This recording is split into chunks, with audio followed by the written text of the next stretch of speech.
Malapit nang magbukas ang pasukan.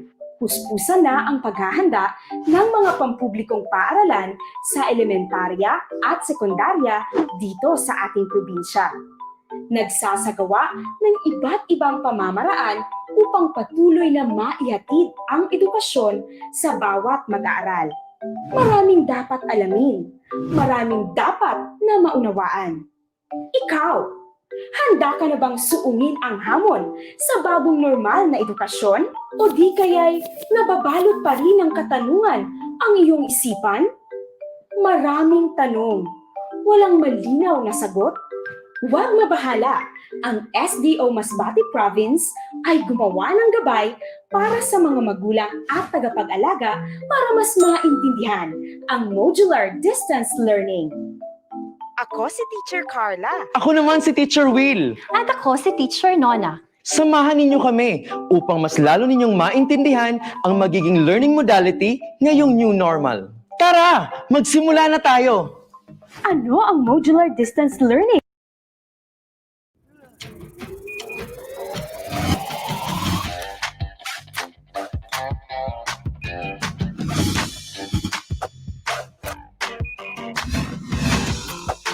Let's start, class. How is everybody? Keep cool and carry on with Carrier. Ito ay ang learning delivery modality na pinili ng halos lahat ng magulang sa ating sangay batay sa Learners Enrollment and Survey Form na kung saan ang mga bata ay mag-aaral gamit ang mga modules or self-learning modules. Ano ang module or self-learning module? Kagamitan ng mag-aaral na naglalaman ng isang aralin na isinulat sa paraang madaling mauunawaan at magagawa ng mag-aaral kahit wala ang guro sa kanyang tabi. Inihanda para sa remote distance learning at sa independent learning o sariling sikap sa pag-aaral.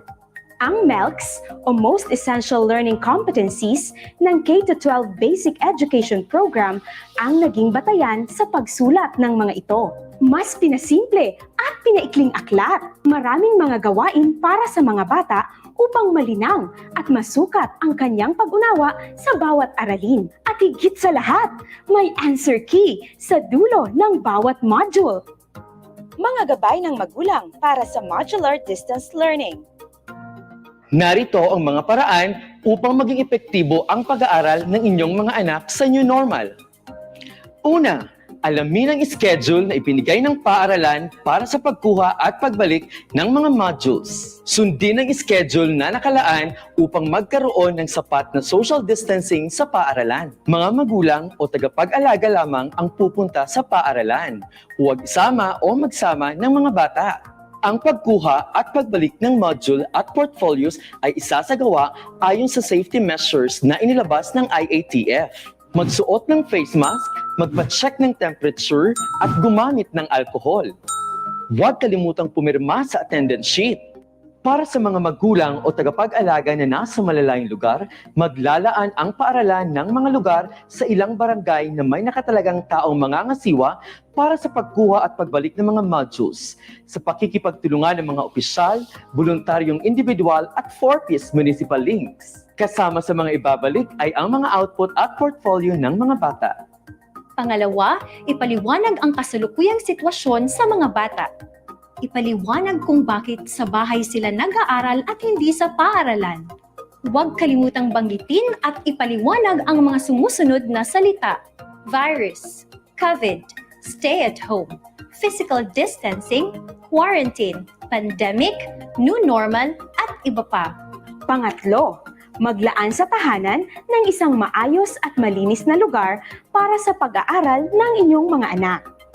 Mahalaga na magkaroon ng tiyak na oras at lugar kung kailan at saan mag-aaral ang mga bata sa inyong tahanan. Mas makukondisyon ang kanilang isip na maging handa sa pag-aaral kung sila ay may lugar na upo lamang para dito. Alisin lahat na maaaring maging dahilan para mahati ang atensyon nila, kagaya na lamang ng laruan, gadgets, mga alagang hayop, kalaro, at iba pa. Pang-apat, suportahan ang inyong mga anak sa kanilang mga gawaing pampaaralan. Ihanda ang mga gagamitin sa pag-aaral. Subaybayan ang paggawa nila ng mga gawain. Maaaring gumamit ng checklist upang masigurado na natapos sila ang mga gawain sa takdang oras. Bigyan ng kaukulang gantimpala o papuri ang mga bata kapag natapos sila ang mga gawaing pampaaralan.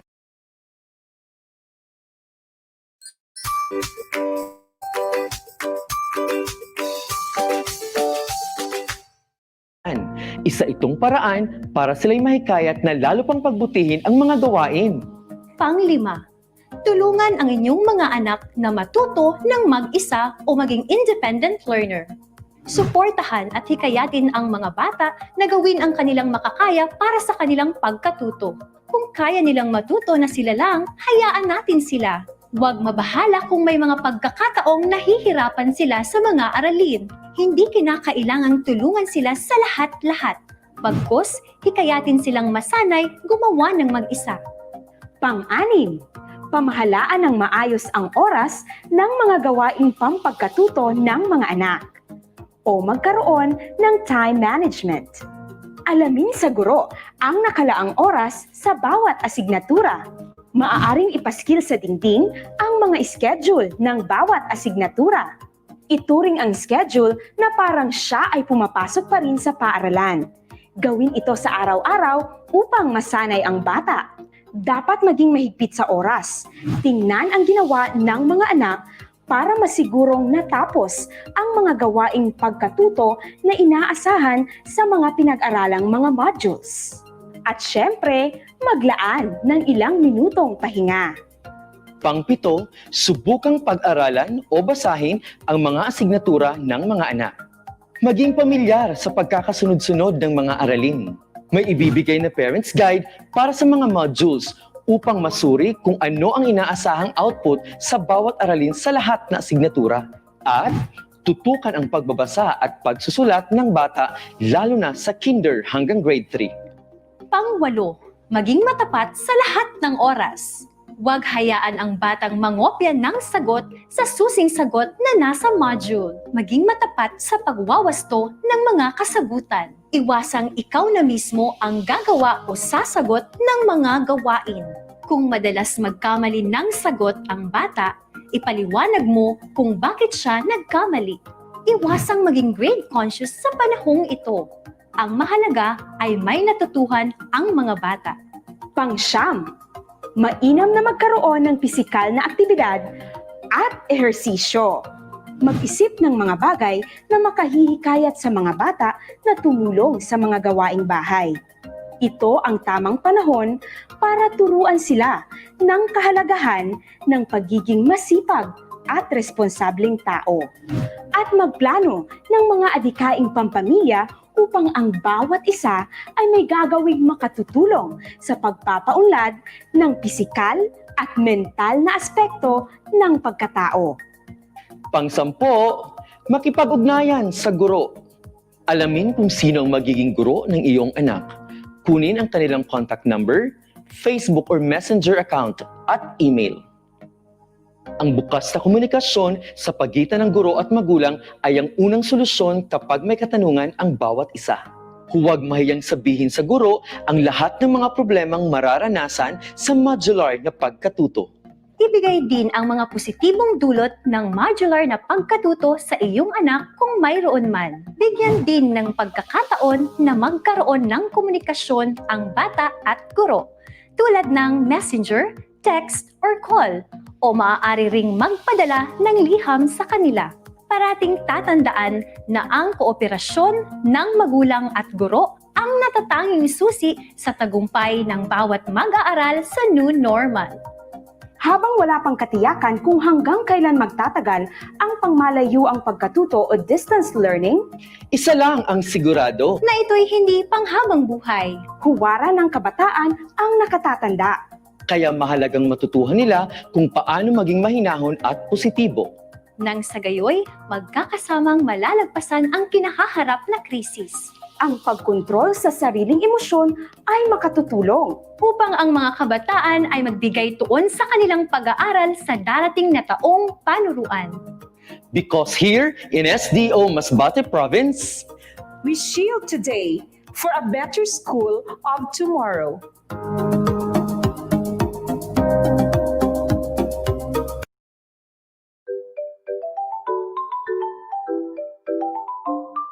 Malapit nang magbukas ang pasukan. Puspusan na ang paghahanda ng mga pampublikong paaralan sa elementarya at sekundarya dito sa ating probinsya. Nagsasagawa ng iba't ibang pamamaraan upang patuloy na maihatid ang edukasyon sa bawat mag-aaral. Maraming dapat alamin, maraming dapat na maunawaan. Ikaw, handa ka na bang suungin ang hamon sa bagong normal na edukasyon? O di kaya'y nababalot pa rin ng katanungan ang iyong isipan? Maraming tanong, walang malinaw na sagot? Huwag mabahala, ang SDO MasbaTibay Province ay gumawa ng gabay para sa mga magulang at tagapag-alaga para mas maintindihan ang modular distance learning. Ako si Teacher Carla. ako naman si Teacher Will. At ako si Teacher Nona. Samahan ninyo kami upang mas lalo ninyong maintindihan ang magiging learning modality ngayong new normal. Tara, magsimula na tayo! Ano ang modular distance learning?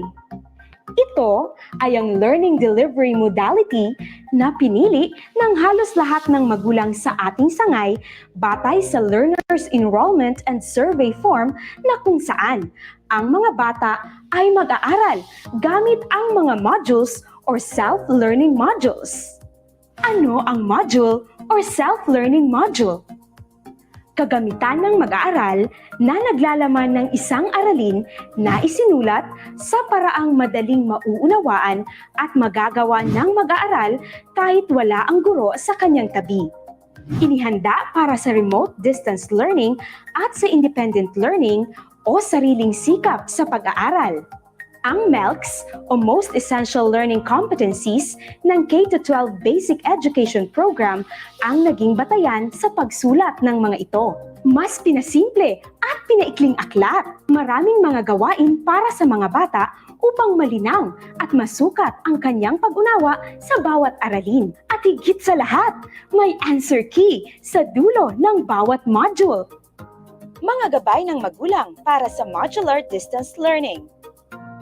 Narito ang mga paraan upang maging epektibo ang pag-aaral ng inyong mga anak sa new normal.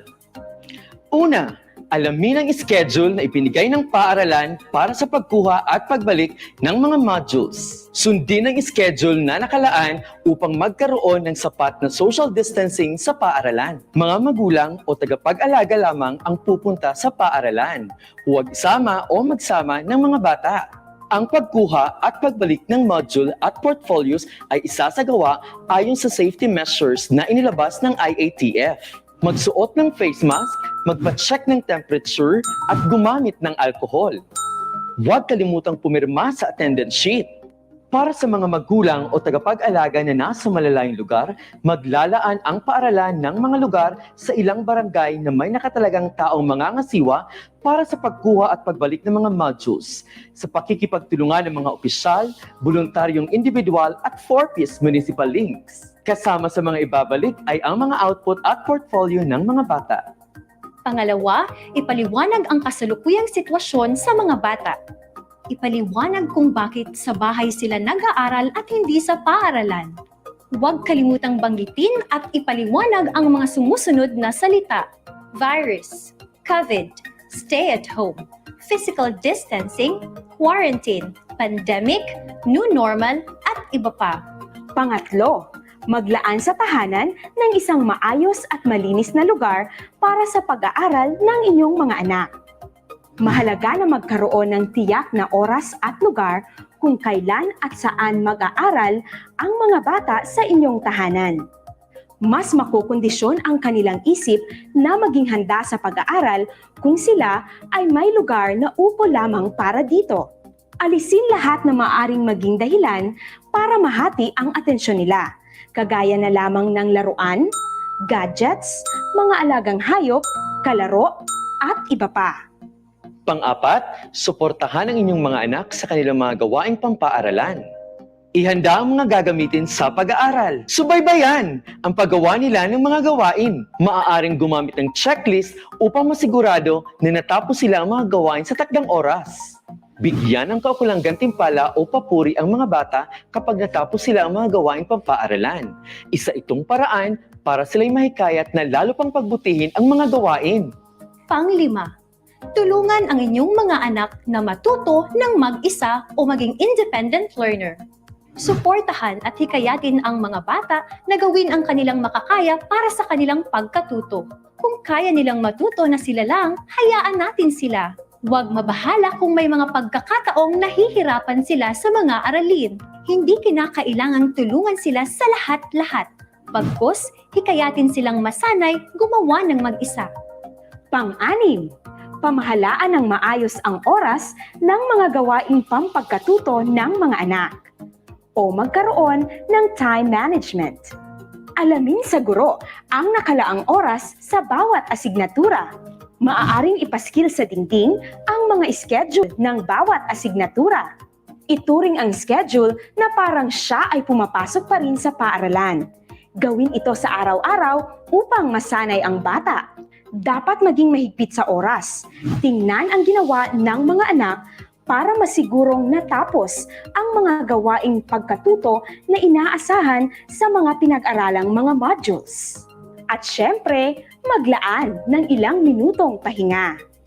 Pang-pito, subukang pag-aralan o basahin ang mga asignatura ng mga anak. Maging pamilyar sa pagkakasunod-sunod ng mga aralin. May ibibigay na parents guide para sa mga modules upang masuri kung ano ang inaasahang output sa bawat aralin sa lahat na asignatura. At tutukan ang pagbabasa at pagsusulat ng bata lalo na sa kinder hanggang grade 3. Pang-walo, maging matapat sa lahat ng oras. Huwag hayaan ang batang mangopya ng sagot sa susing sagot na nasa module. Maging matapat sa pagwawasto ng mga kasagutan. Iwasang ikaw na mismo ang gagawa o sasagot ng mga gawain. Kung madalas magkamali ng sagot ang bata, ipaliwanag mo kung bakit siya nagkamali. Iwasang maging grade conscious sa panahong ito. Ang mahalaga ay may natutuhan ang mga bata. Pang-siyam, mainam na magkaroon ng pisikal na aktibidad at ehersisyo. Mag-isip ng mga bagay na makahihikayat sa mga bata na tumulong sa mga gawaing bahay. Ito ang tamang panahon para turuan sila ng kahalagahan ng pagiging masipag at responsableng tao. At magplano ng mga adikaing pampamilya upang ang bawat isa ay may gagawing makatutulong sa pagpapaunlad ng pisikal at mental na aspekto ng pagkatao. Pang-sampo, makipag-ugnayan sa guro. Alamin kung sino ang magiging guro ng iyong anak. Kunin ang kanilang contact number, Facebook or Messenger account at email. Ang bukas na komunikasyon sa pagitan ng guro at magulang ay ang unang solusyon kapag may katanungan ang bawat isa. Huwag mahiyang sabihin sa guro ang lahat ng mga problemang mararanasan sa modular na pagkatuto. Ibigay din ang mga positibong dulot ng modular na pagkatuto sa iyong anak kung mayroon man. Bigyan din ng pagkakataon na magkaroon ng komunikasyon ang bata at guro, tulad ng messenger, text, or call, o maaari ring magpadala ng liham sa kanila. Parating tatandaan na ang kooperasyon ng magulang at guro ang natatanging susi sa tagumpay ng bawat mag-aaral sa new normal. Habang wala pang katiyakan kung hanggang kailan magtatagal ang pangmalayo ang pagkatuto o distance learning, Isa lang ang sigurado, Na ito'y hindi panghabang buhay. huwaran ng kabataan ang nakatatanda. kaya mahalagang matutuhan nila kung paano maging mahinahon at positibo. Nang sa gayoy, magkakasamang malalagpasan ang kinahaharap na krisis. Ang pagkontrol sa sariling emosyon ay makatutulong. Upang ang mga kabataan ay magbigay tuon sa kanilang pag-aaral sa darating na taong panuruan. Because here in SDO Masbate Province, We shield today for a better school of tomorrow.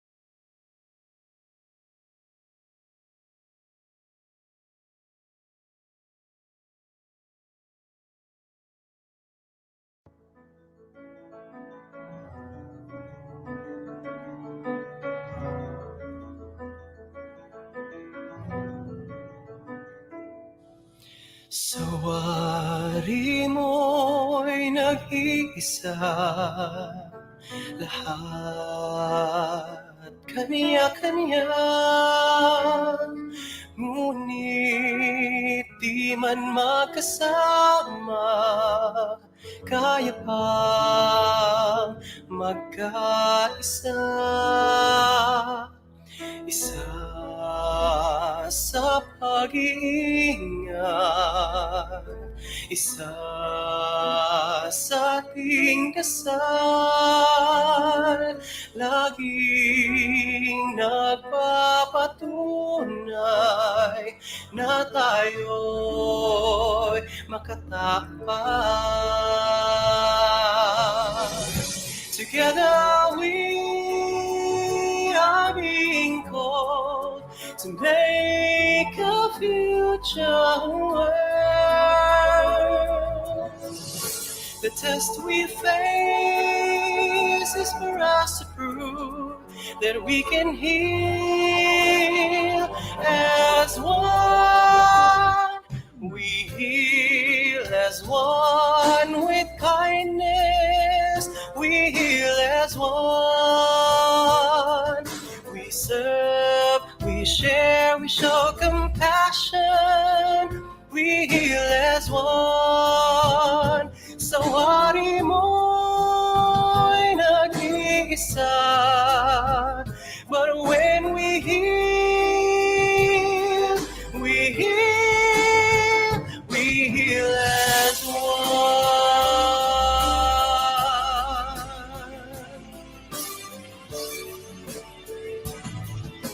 Isa sa pag-iingat, isa sa ating dasal,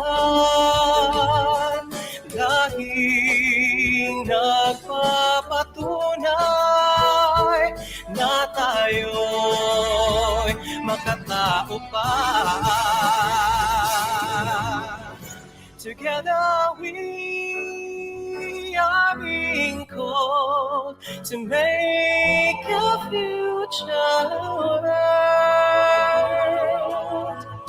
The test we face is for us to prove that we can heal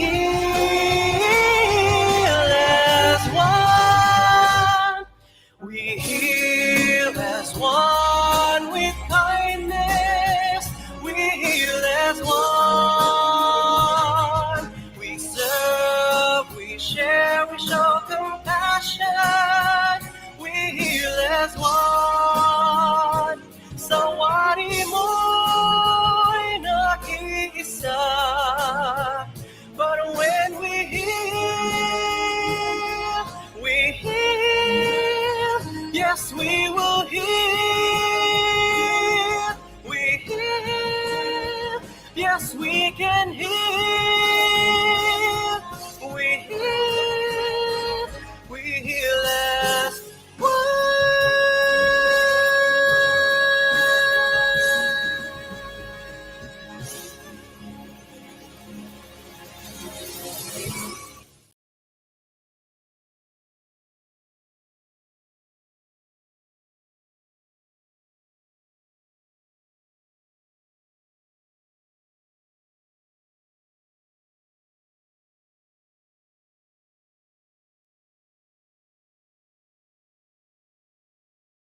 Kayang magiliw, pers ng silanganan, alab ng puso, sa dibdib mo'y buhay.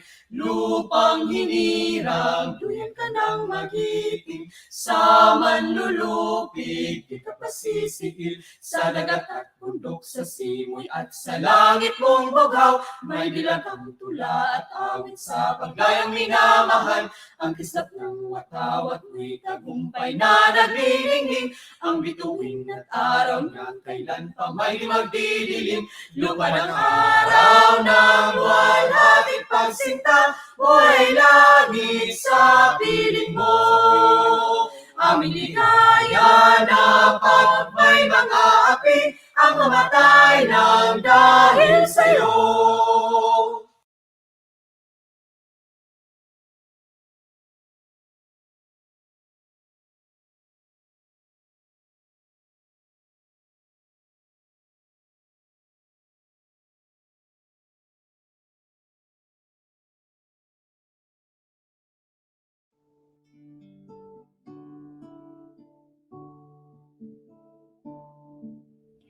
Tagapagkaloob ng lahat ng kaalaman at guro ng mga guro. Bigyan po ninyo ng pagkalinga ang aming mga guro. Biyayaan ninyo sila ng kahandaang linangin ng aming murang isipan at huwag magsawa pag di makahabol ang turuan. Pagpalain nawa ang kanilang mga pusong nagdiriwang sa tuwing kami nagwawangi at nag-aalo sa tuwing kami nadadaig. Pagkalooban ninyo sila ng mahinahong pagtitiyaga, sapagkat ang landas ng kaalaman ay hindi madali.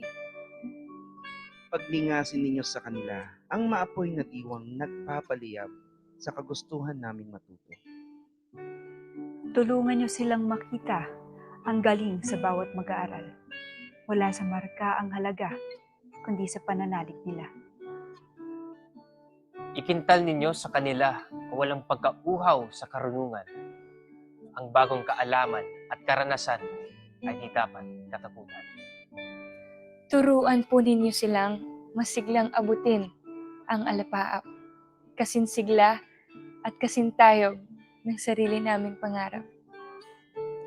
Pagpalain po ninyo ang mga gurong nauna sa amin. Ang nagawa nila ay napapakinabangan pa rin. Tanglawan po ng iyong mabuting halimbawa ang kaguruan upang makapagtayo sila sa pamamagitan ng kanilang pangungusap.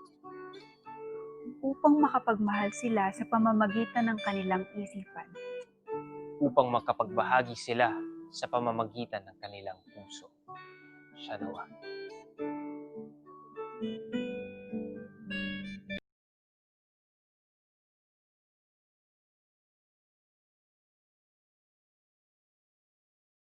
Morning world! Good morning, Masbate! This is Melody Vargas, your host for the pilot episode of Natatanging Pagkilala featuring extraordinary stories of ordinary teachers assigned in the Schools Division of Masbate Province in celebration of the National Teachers Month.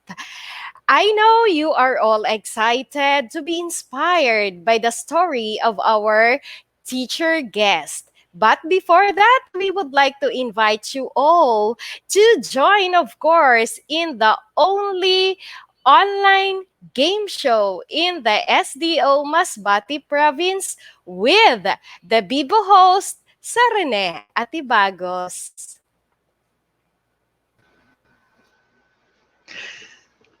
Thank you, Miss Melody. Magandang umaga, Masbate. At sa iba pang mga nanonood mula sa iba't ibang panig ng Pilipinas. Ito ang nag-iisa at natatanging online game show ng SDO Masbate Province para sa mga gurong Masbateño, ang Gurong MasbaTibay 2020. At ako ang inyong online game master, ang inyong Mama Rene Atibagos. At para maalis ang inyong mga kaba, inaanyayahan ko ang lahat na sumigaw, magpalakpakan at sumayaw. DJ, pasok!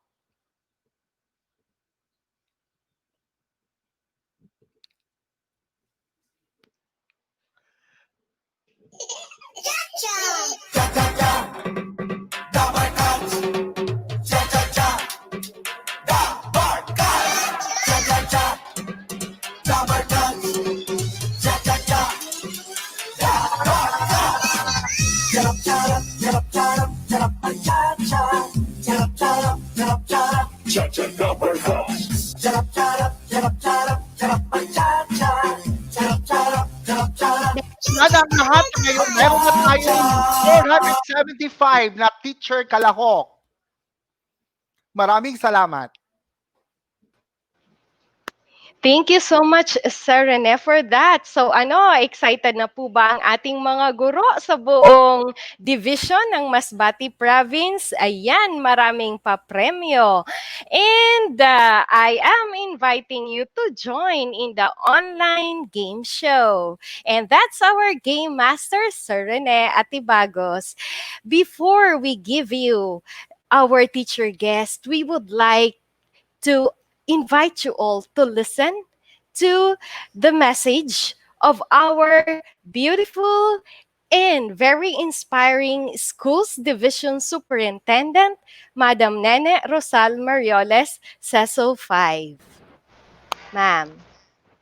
Hi, good morning, Miss Beautiful Melody. Good morning, everyone. Happy National Teachers Month to all the teachers, especially to our MasbaTenyo teachers. Maganda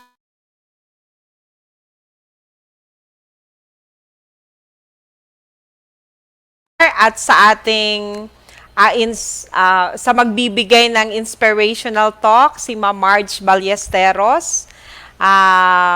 Magandang umagang muli sa inyong lahat. It's September and the excitement level of our dear teachers should have been picking up at this moment as we look forward in celebrating the World Teachers Day on October 5 with grandeur and so much merrymaking. But of course, this year's celebration may be entirely different as we continue to give tribute to our teachers in the midst of this pandemic. Can we still find joy and meaning in the celebration when the source of it and the very reason of our existence in this profession, our learners, are far from reach? Well, amidst these uncertainties, there's one thing certain, and that's the optimism, the passion, the commitment, and love for our learners of our dear teachers. It remains unwavered. Hence, it is just but fitting to celebrate the day for our teachers with the same level of joy, respect, and jubilation, probably in a different way this year, but for as long as we show our love and respect they deserve. SDO Masbate prepared several activities which will give our teachers a break from their nerve-wracking days of preparing the SLMs for their learners, and as a sign of our appreciation and recognition of their heroic acts of the moments spent going beyond the call of duty. For me, you are, in your own rights, frontliners in this war against COVID. So heads up, my dear teachers, take time to participate and enjoy. Be inspired with the stories which will be shared to us by our fellow teachers. And most importantly, let us pray to our fellow teachers. Let us remember one another as we unite in mind and heart as one DepEd family. By the love we share, we shall relieve the strain of these great trials. Here in SDO Masbate, we shield today for a better school of tomorrow. Welcome everyone, and may the force be with all of us. Thank you so much po, Madam SDS, for that very heartwarming message. Thank you for the love, and thank you for the well wishes, specifically that the force be with us. So that was really inspiring to start with. But before we give you our guest, yan, medyo ini-excite namin po kayo, we will give you back the Game Master for further instructions. Let's watch this. Thank you. Maraming salamat, Miss Melody. Ang lahat ng nakapag-register na sa link ay ang mga magiging kalahok sa game show na ito. In fact, ang pinakaunang register ay walang iba kundi si John Kirk Tan de Samero na naniniwala sa kanyang principle na to teach is his passion. Para sa kalaman ng lahat, ang game show na ito ay exclusive lamang para sa SDO Masbate Province teachers. Sila ang maglalaban-laban upang makamit ang papremyong tiyak na magugustuhan ninyo. Para sa mga hindi pa nakapag-register, i-access na ang link na makikita sa inyong mga screen. I-type lamang ang inyong mga pangalan at ang inyong mga school ID At mag-register na, wag nang magpatumpik-tumpik pa. Mga kaguro, wag nang aalis, wag po kayong aalis at ako po yung magbabalik, promise. At ito po ang ating link, deped.in/Gurong MasbaTibay 2020. Uulitin ko, I repeat, deped.in/Gurong MasbaTibay 2020. Maraming salamat. Sumali kayo. Yes, Sir Rene. Talagang sasali po sila dahil nakaka-excite po ang larong yan maliban po sa libo-libong papremyo. Dear teachers, we are in the World Wide Web at this moment to feature inspiring stories of simple teachers. And we want to share to the world their stories. And for you all, dear teachers and your families, of course, to be inspired. Remember that there is a truth in being a teacher. There are teachers who painstakingly do their task or their jobs, but only few notice their efforts. But here in SDO Masbate Province, the eyes of the division office are open in recognizing their inspiring stories. Let's watch this video.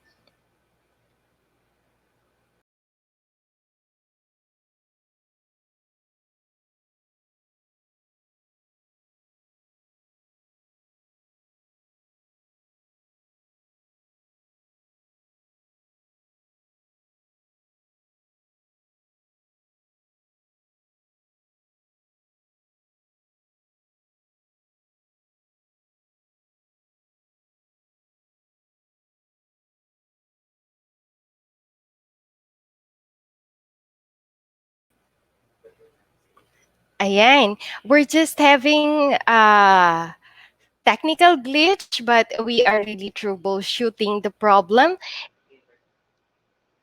And we will be featuring in this program po, Natatanging Pagkilala, we will be featuring teachers or the many faces of teachers.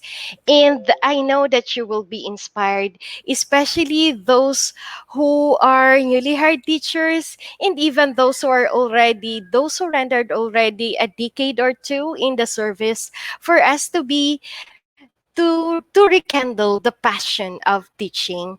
And our guest today, you will be amazed because she is a multi-awarded teacher, and she's a teacher who mirrors that teaching does not only take place in the four corners of the classroom, and it is true that we become effective and we become more inspiring as a teacher once we serve not just our learners but the entire community. For we are here in teaching because the very purpose of this is to change not only the persons we handled but the community in general. Ladies and friends, once again, let's watch this video.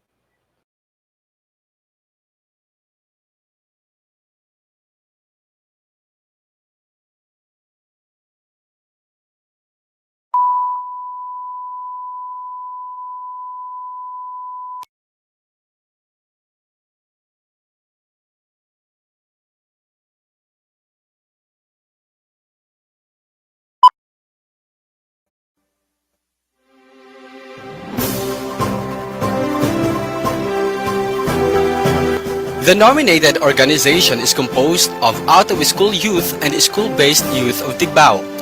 School-based are the students of Tigbao Integrated School in different year levels who have the desire and interest in farming.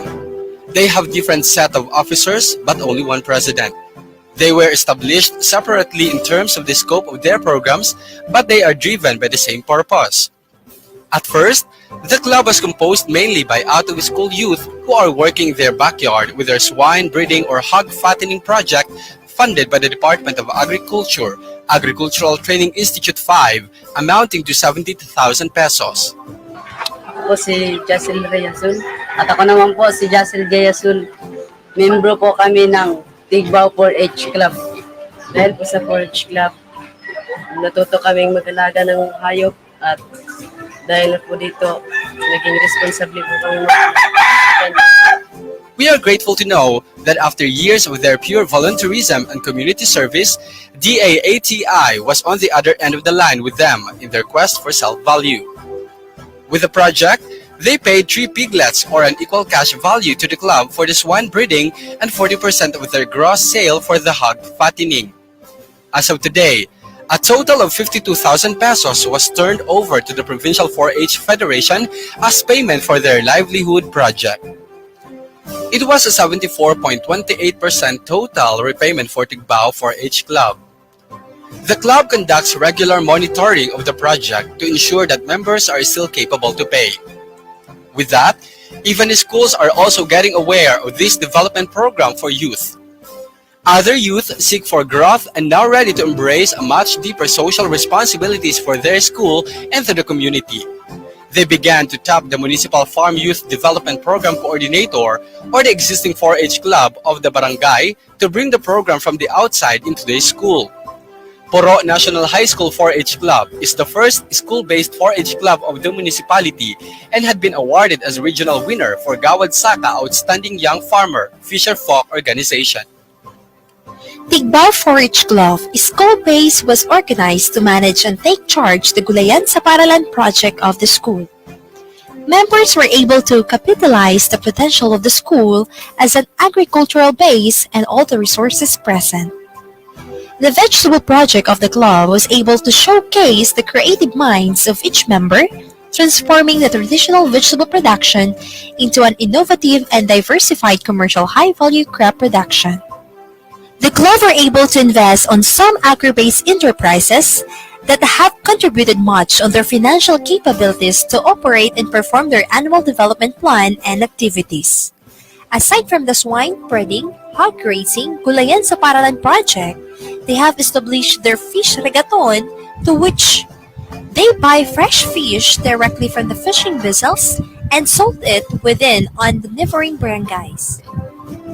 They traveled to sell fish from door to door. This project was supported and funded by the Buklod Fisher Fox and Farmer Association. The club, feeling the need to sustain and provide effective delivery of their products and services, they established the 4-H Club Mini Agri Station. It was a mini store that offers agri-based products of the club such as vegetables, organic fertilizers, herbal liniments and ointments, salted egg, and kakanin. They also have a non-agri products such as dishwashing liquids, groceries, and shell crafts. Shell crafts are also displayed at the town proper. They are the best in everything that they do because they have applied everything they have learned on their activities, projects, and daily operations as they continue to exist and grow individually as a club. They were trained in organic fertilizer preparation, training workshop on project proposal preparation, minutes of the meeting, communication letters and resolutions, training on herbal processing and marketing, and training on urban farming and container gardening. The project and activities of the club made a positive impact to the barangay, and eventually, more out-of-school youths came and joined the club, not only to avail the project, but to experience how the club turned the life of each member in terms of how they see things in a much greater way and develop a sense of responsibility. Today, the club grows not only in numbers but also in the scope of their public service. From just 20 members, they had come to about 90 members equipped with knowledge and skills as young agripreneurs. Together, they grow and develop themselves into a fine young servant of the community. The club was also home of great leaders and winners. From 2010 to present, the club was led by the ever-active and workable yet gorgeous young lady, Miss Maria Arlene P. Toledo. Back then, being the SK chairwoman of the barangay, the majority of the youth had tasked her to lead them as they start the journey of their 4-H club. No one could ever tell this fine young woman is now also a teacher of her 4-H club members, a master's degree holder, yet a certified 4-Hers. The club also once had caught the attention of other youth of the municipality and even of the province and the entire region, we believed. There's Imelda Sango, a very lively and overpowered young farmer and member of the club. Miss Sango had proven that girl power is something a man should reconsider. She was the 2012 regional winner for the Gawad Saka Search for Outstanding Young Farmer and became a national finalist. Her projects and farming activities were exemplary. In addition to that, she also won first place during the Regional 4-H Achievement Day for the Organic Fertilizer Preparation Competition. Truly, it was a presentation of what she do best. Mr. Mao Japheth Sampaga had won first prize on the documentary making contest sponsored by the Bureau of Fisheries and Aquatic Resources or BFAR with this documentary entitled Mang Zalde, the Guardian of the Sea. Truly, the club offers opportunity to its members to grow and share their talents. Not only that, Tigbao 4-H Club President Maria Arlene P. Toledo was also awarded as the most outstanding 4-H leader of the province. Her dedication and passion to serve the youth and the club, not only in their municipality but the entire province, her commitment to promote personal growth for everyone, her advocacy to protect life in every environment is superb among any other 4-H leaders. Tigbao 4-H Club is committed in serving and touching lives of the youth and the community as well. One of their goals is to encourage more youth to engage in farming through backyard and container gardening. Their backyard swine racing project was already established and they are now starting on their goat racing project. The club aims to lessen the number of youths leaving the barangay to seek jobs and opportunities in the mainland. Ako si Mao Japheth Sampaga, residente ng Barangay Tigbao at membro ako ng Tigbao 4-H Club. Dahil sa 4-H Club, kumikita na ako, napapaganda pa ang itsura ng bahay ko. The club also aims to eradicate malnutrition cases within the school and to the community for a larger services. They are conducting feeding program for elementary pupils who are listed as undernourished. They also conducted beach forest tree planting and coastal cleanup. This is to promote an environment-friendly activity and to encourage other youth to do the same. The club aims to protect and save the cycle of every habitat, especially on the marine protected areas. They were able to participate to municipal activities such as town parade, agri-aqua trade fair, and many more. This only shows that the club succeeded on those things not just by default, but it was their intention. And they intend to succeed further than that. They mirrored desirable traits in the society like integrity, honor, respect, and discipline. They themselves are the advocates that proves that there is wealth in agriculture. These activities and services rendered by the club is a statement that in any community, the youth sector has a vital role in rural revitalization, thus giving them more opportunities to grow in the so-called young entrepreneurs. Looking back at the humble beginnings of Tigbao 4-H Club, their journey was really challenging.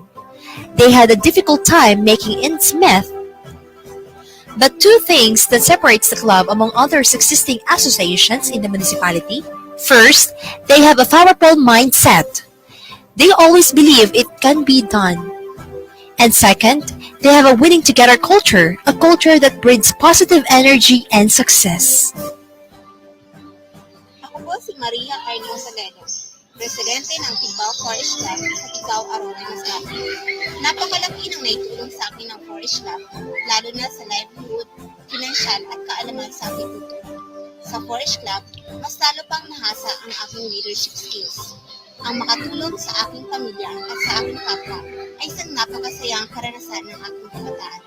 Sa 4-H Club, nakatagpo ako ng pamilya, mga bagong kaibigan at maraming kapatid.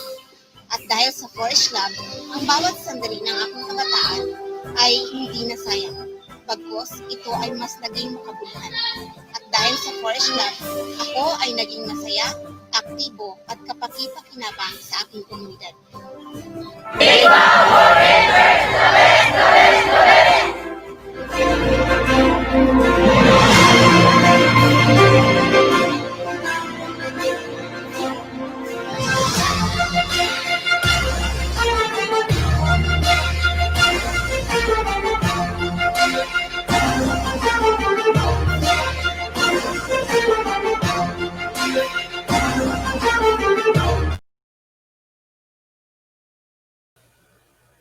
That video speaks of who is our guest teacher today.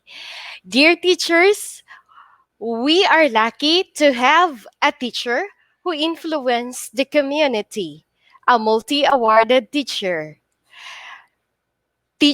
of the SDO Masbate province. And with us today is the sixth placer during her licensure examination for teachers in the regional level, the most outstanding 4-H leader in Region 5, and most outstanding teacher in the year 2015 and 2019, awarded by the local government unit of Aroroy.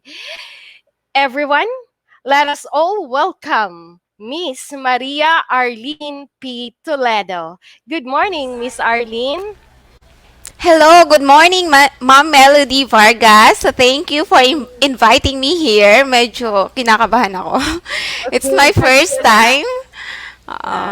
So thank you so much. So Just for relax, ma'am. Kaya yan. Kaya natin yan.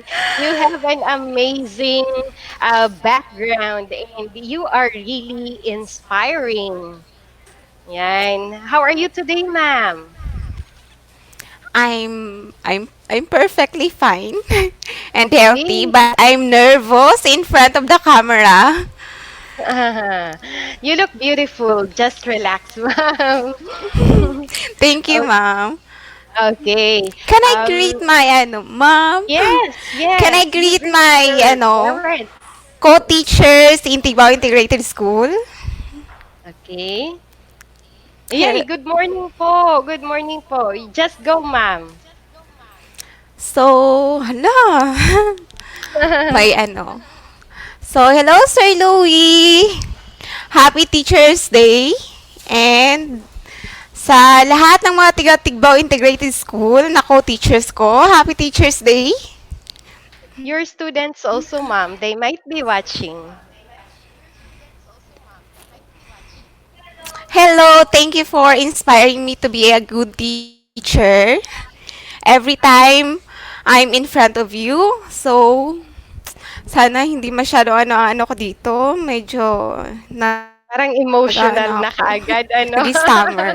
Hopefully later on, ma-overcome ko na siya. Oo. Nagiging emotional ako. Pero medyo Okay. na-overcome ko na siya. Yes, ma'am. So, Ma'am Okay, Arlene, ma'am. how does it feel to Yes. be a regional top-notcher during the licensure examination for teachers? Ano yung feeling ng regional top-notcher?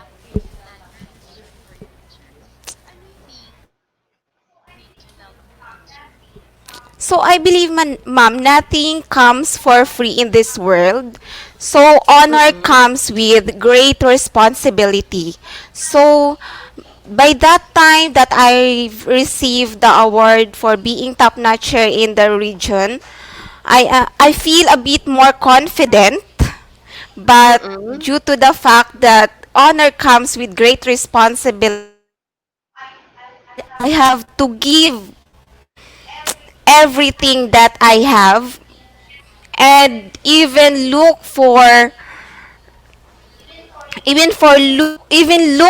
things more than I can do. I have to be better and I have to be better to serve more, and I have to do more for the people who gave me the opportunity na maging top notcher. Parang ako kasi, ma'am, ah parang utang na loob ko doon sa mga taong tumulong sa akin na maging top notcher, especially sa mga teachers ko. Parang utang na loob ko sa kanila. So I have to give them tenfold kung ano yung ginawa nila sa akin para makuha ko ang award na yun. So yun, ma'am. Okay, ma'am, thank you for that. Ibig po bang sabihin, ma'am, medyo na-pressure ka na mag-excel pa because of that, ano po, label na top 6 siya sa LET? Yes, ma'am. Kasi, parang yung mga teachers ko dati, ginawa nila yung best para maging best din ako. So, parang hindi ko naman sila mababayaran kasi hindi naman ako mayaman, hindi ko sila mababayaran ng pera. So, in doing great things doon sa mga taong makakasalamuha ko, especially doon sa mga students ko, parang makakabayad na ako sa kanila ng utang na loob ko for being my great teachers way back then. Wow, and wow, very parang crowning glory to sa mga naging teachers mo, ma'am, that because of them, ganyan ka ka-passionate, ganyan ka kagaling as a leader. Tama po ba ako, ma'am? Yes, ma'am. And I am willing to pay the price for all the hard works, for all the sacrifices na binigay nila sa akin during that time na tinuturuan nila ako. Wow, thank you so much, ma'am. I guess SDO Masbate Province is very lucky to have you. How about, ma'am, yung motivated you? What really motivated you to become a teacher? Kasi kanina po sinasabi mo na you are paying, you are doing this, but what really is the truth behind being a teacher? Sino o ano yung nag-motivate sa'yo para maging guro? My community. Mhm. Kasi, ayun na naman. Pag kasi medyo naging emotional ako. Pero kasi, before, hindi naman kami mayaman. So, parang, yung socio-economic status namin in the community is hindi ganun hindi ganun kataas. Parang nasa mababa pa kami doon sa average. So, pero yung mga tao doon sa community, sila yung kumbaga, nung maliit pa ako, sila yung nag-push akin na sila yung una-unang mga taong nagtiwala sa kakayahan ko. So, ano na to? So habang nag-grow ako, parang naiisip ko, ay, kailangan ko maging successful para someday ang mga taong to they will be proud na sabi nga ni Ma'am Neni doon sa brochure niya, it takes a village to raise a child. So I think yun. So kailangan kong kasi parang yung community ko, ang mga tao doon, close ko sila lahat. Parang tita, tito.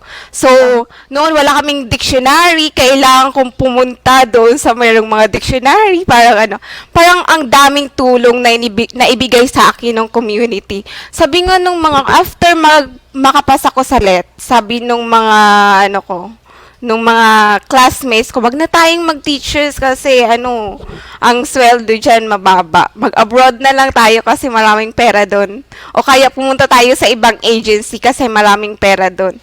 Pero naisip ko, kailangan kong bumalik sa community kung saan ako tumira para maging inspiration din sa iba. So, I think yung pinaka ko doon is yung community, yung naging inspiration ko. Second, yung parents ko, syempre. Then, yung kuya ko. Okay. So, parang ang daming, ma'am, pero talagang we were moved by those stories na nag-inspire sa'yo o nag-motivate sa'yo to become a teacher. At doon din po, ma'am, sa mga naunang sinabi mo that you are really passionate in teaching, you give the best to your students. Kaya ngayon po, may isa ka pong estudyante na magbibigay po ng mensahe para sa'yo. Let's watch this video. And sino kaya ang estudyanteng to? At kung paano mo po siya na-influence? Go!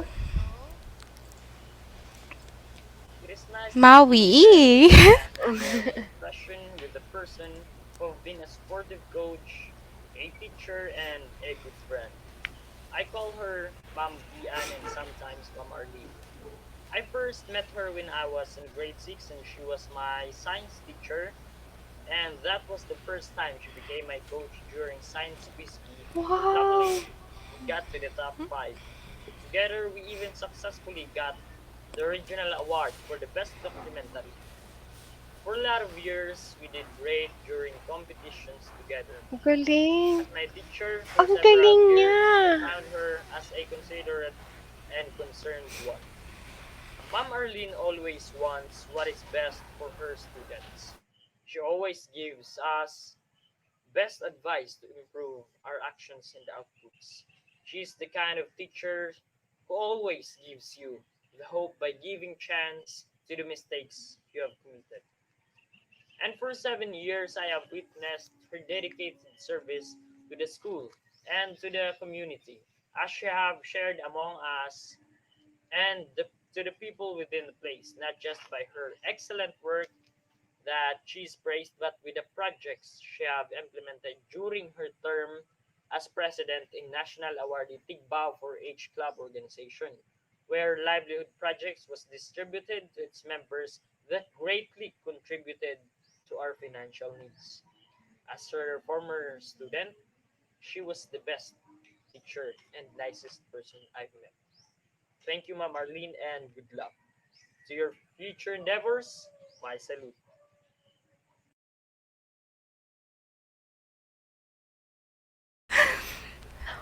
Wow, Miss Arlene! Sino po yun? Yung estudyante na Si yon? si Mau Japheth Sampaga, pero tinatawag ko siyang Maui, ginawa ko siyang bading, pero hindi Okay. siya gano'n. Oo. Okay. Nasaan na siya ngayon, Miss Arlene? Magka-college na po siya. Oh, Tsaka ang ang dami galing naming nga. pinagdaanan dalawa. Opo. Okay. Saka magaling din siya. Okay. Thank you, talagang- Maui. Ayan. Thank you also, Mr. Sampaga. Okay, but Mr. Sampaga is not only the student whom you have inspired, Miss Arlene. Let's watch another student who will be giving a message to you. Surprise! Sino kaya to?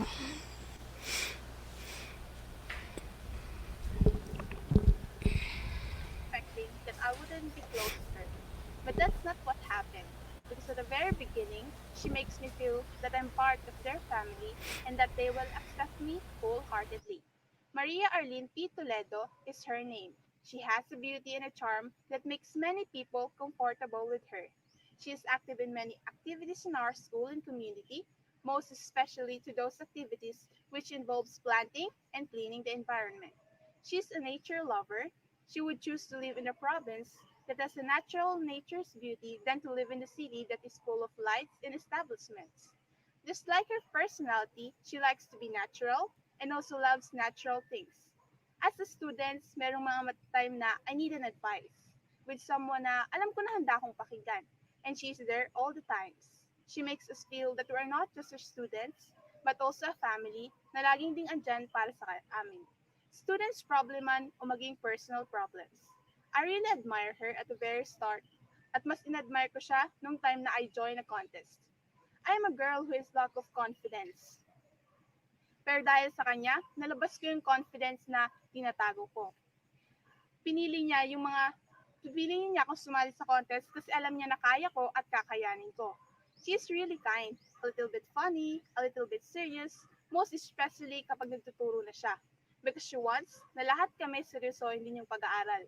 Maraming times na nagtsatsaga siya na ulitin at ulitin at mas ipaintindi pa sa amin yung mga lessons na nahihirapan kaming itindihin. She's very considerate, and because of that, maraming mga estudyante ang malapit sa kanya. Kaya every school year, as our school celebrates Valentine's and Teachers Day, she received many cards and flowers galing sa mga students. Because just like me, many students admire and love her too. She helped us face our fears and challenges in our life, and she helped us to be better. With that, I can say that I'm grateful, thankful, and blessed to meet a person whose name is Maria Arlene P. Toledo. Salamat, ma'am. Saludo po kami sa inyo. Hey, thank you, Miss Arlene. Can you please tell us something about that particular student mo po? Si Maui kasi, ay si Mau Sampaga. So, nung panahon na yun, parang nag-struggle siya. Gusto niya nang lumipat sa ibang school. So, sakto naman na dumating yung documentary contest. So parang a day before aalis na siya, pero kinonvince ko siya na wag muna siyang umalis kasi gagawa kami ng documentary. So nung nanalo kami sa documentary, so habang papunta kami doon sa awarding, kasama namin si Ma'am Irene. Yung experience namin na yun, na feeling ko, hala, baka mamatay na kami dito sa dagat kasi sobrang alon to, sumusuot kami doon sa mga alon na. So, yun yung pinaka naman. Tapos naging estudyante ko siya simula pa elementary, grade 6 hanggang naging high school siya, hanggang naging senior high school siya. Opo. So, nasubaybayan mo po talaga ang kanyang studies. Ano po? Opo. Yung isa, yung babae, ano naman po ang hindi mo makakalimutang experience or encounter ninyong dalawa? So si Kylie naman, ginagawa niyang flower vase ang ulo ko. Sa kakalagay ng mga flowers na ginagawa niya. Very sweet siya. And I think mas magaling pa siya sa akin ngayon magsalita. At mas confident pa siya sa akin ngayon magsalita. Kasi nung una, hindi niya mailabas kasi mahiyain siya. Kasi transferee. Pero ngayon, my God, parang siya na yung mas magaling. Okay. And how does that feel, Miss Arlene? Yung estudyante mo na nasubaybayan mo and then you did something tapos ang produkto mo, wow, mas magaling na sila sa akin. Ano yung feeling ng ganon? Nakaka-proud, Mom, na ang galing na nila. Opo. Tapos parang yung relief na hindi na sayang. Yung parang hindi na sayang lahat ng sacrifices mo sa kanila. Yung parang at least parang na paid off na. Wow. Hindi man ako nakabayad na sa lahat ng utang na loob ko doon sa mga tao or doon sa mga teachers ko, pero at least meron na akong produkto na parang papalit sa akin just in case. Yes. Parang dumadami na yung nai-influence. Na gumawa ng mabuti. O yung responsibility, yung parang dumadami na yung tumatanggap ng responsibility. Hindi lang ako. Oy, and that would really let me conclude that you are really an influencer, Miss Arlene. How about yung mga nakakatawang experiences natin as a teacher? Kasi meron din naman tayong mga ganon, nung umpisa, ganyan, meron tayong mga katangahan kung minsan. Ano yung mga funniest experiences, yung funniest rather, not mga na-experience mo as a teacher? Oo, Ma. Yung hindi ako magaling magkwento, pero para sa akin, yung pinaka nakakatawang experience ko ay nung nag-home visit ako sa bundok. Siguro mga 4 kilometers. Then, pauwi na kami, maulan na siya. Then, syempre, maputik na. So, na-slide ako dun sa pababa. Then, pauwi na ako, yung suot kong pants is, ang tawag dun? Napunit. So, umuwi ako, napunit na yung ko. Then, para hindi mahalata ng mga tao na dadaanan namin, sabi ng mga estudyante ko, Ma'am, gawa natin ng mag-DIY, kumbaga ngayon, mag-DIY tayo. Magpalda ka na lang nung dahon ng saging para hindi ka mahalata. So, every dadaanan namin ng mga tao na nagtatawanan sila, Ma'am, bakit ka nakapalda ng dahon ng saging? Tapos, sasabihin na lang namin, feel ko lang na dahon ng saging yung suot. Pero ang totoo, punit talaga yung ng pants ko. Then yung pangalawa na nakakatawa, yung parang naiinis ka sa mga estudyante mo. May mga kinaiinisan ka na parang mag-aarte ka, nainis ka talaga sa kanila, hindi mo sila papansinin. Then one time, yung student ko, hindi ko siya pinapansin. Kasi, sa kanya, nagpapapansin na siya masyado. So, pagpunta ko dun sa school, thank you, salamat, wala siya dun. Hindi makalat yung classroom. Yun pala, nandun siya sa ilalim ng table na ginawa niyang powder yung chalk, yung eraser nila, yung chalk sa eraser nilagay niya sa buong katawan niya, nagmukha siyang multo para gulatin ako. So, yun yung parang nakakatawa. Oo nga. Di ba? The other side of teaching also.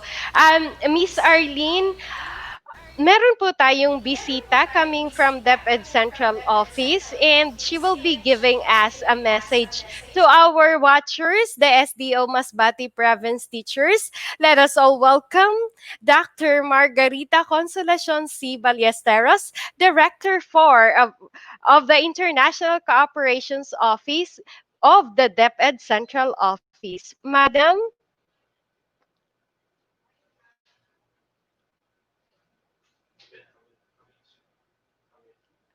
Ma'am? Hello po. Good morning, ma'am.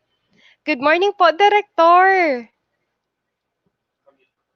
Ma'am, nakamute pa po ang microphone. Hello, ma'am. Nakamute pa po tayo, ma'am. Hi, good Ay, morning. hi po, Hi, Director. hi. Good morning po. Magandang Melody Vargas umaga, po. marhay na Opo. aga. But in Masbate po, maayo na aga.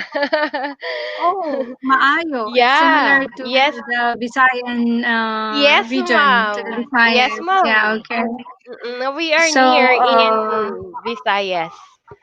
Okay. okay. Oh, how are you po, Director?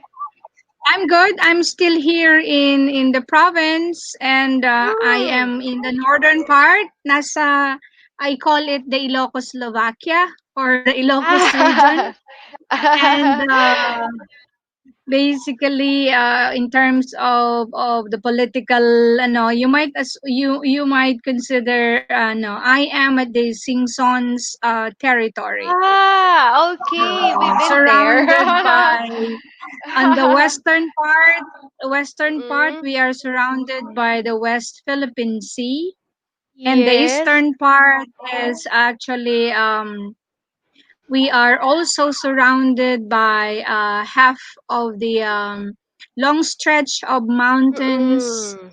up to going down up from, of course, from the mountain province down to the Cagayan Valley. So that's how Mm. I physically describe the landscape from here. So Okay. It's a thank you for beautiful inviting me to scenery. join you. Yes, Director, we are so honored. The whole SDO Masbate province is so honored to have you, to meet you, ma'am. This is the beauty of the new normal, ano po, because we can reach you, unlike before. Madam, we are in the pilot episode of Natatanging Pagkilala, which features inspiring and extraordinary stories of our ordinary teachers. And actually, madam, today, we have our guest, ano po, si Mhm. teacher po from Integrated School, Ma'am Maria Arlene Toledo. But ma'am, Okay. the whole SDO Masbate province is now excited to listen to your message. Yes, ma'am. Can you please give us an inspiration? Okay, so as mentioned to be my by Mark, I'm going to inspire our teachers. But first, allow me to greet our very dynamic SDS. I have met her once during the third level conference, he of course in Manila. That's SDS Marioles. And of course, let me greet RD Gilbert, friend, marhay na aga or maayong aga, as they say it in Masbate. And to Mark, to the whole teachers, and of course to the non-teaching staff of Masbate division. Thank you for having me today. So let me share with you the message which I prepared, not only because it's Teachers Month, but it's also because you are actually launching an episode which will actually highlight what the teachers are doing and have been doing, not only in your area but the entire country and the entire world. Let me share with you a quote from Colin Wilcox when she said, "Teaching is the greatest act of optimism."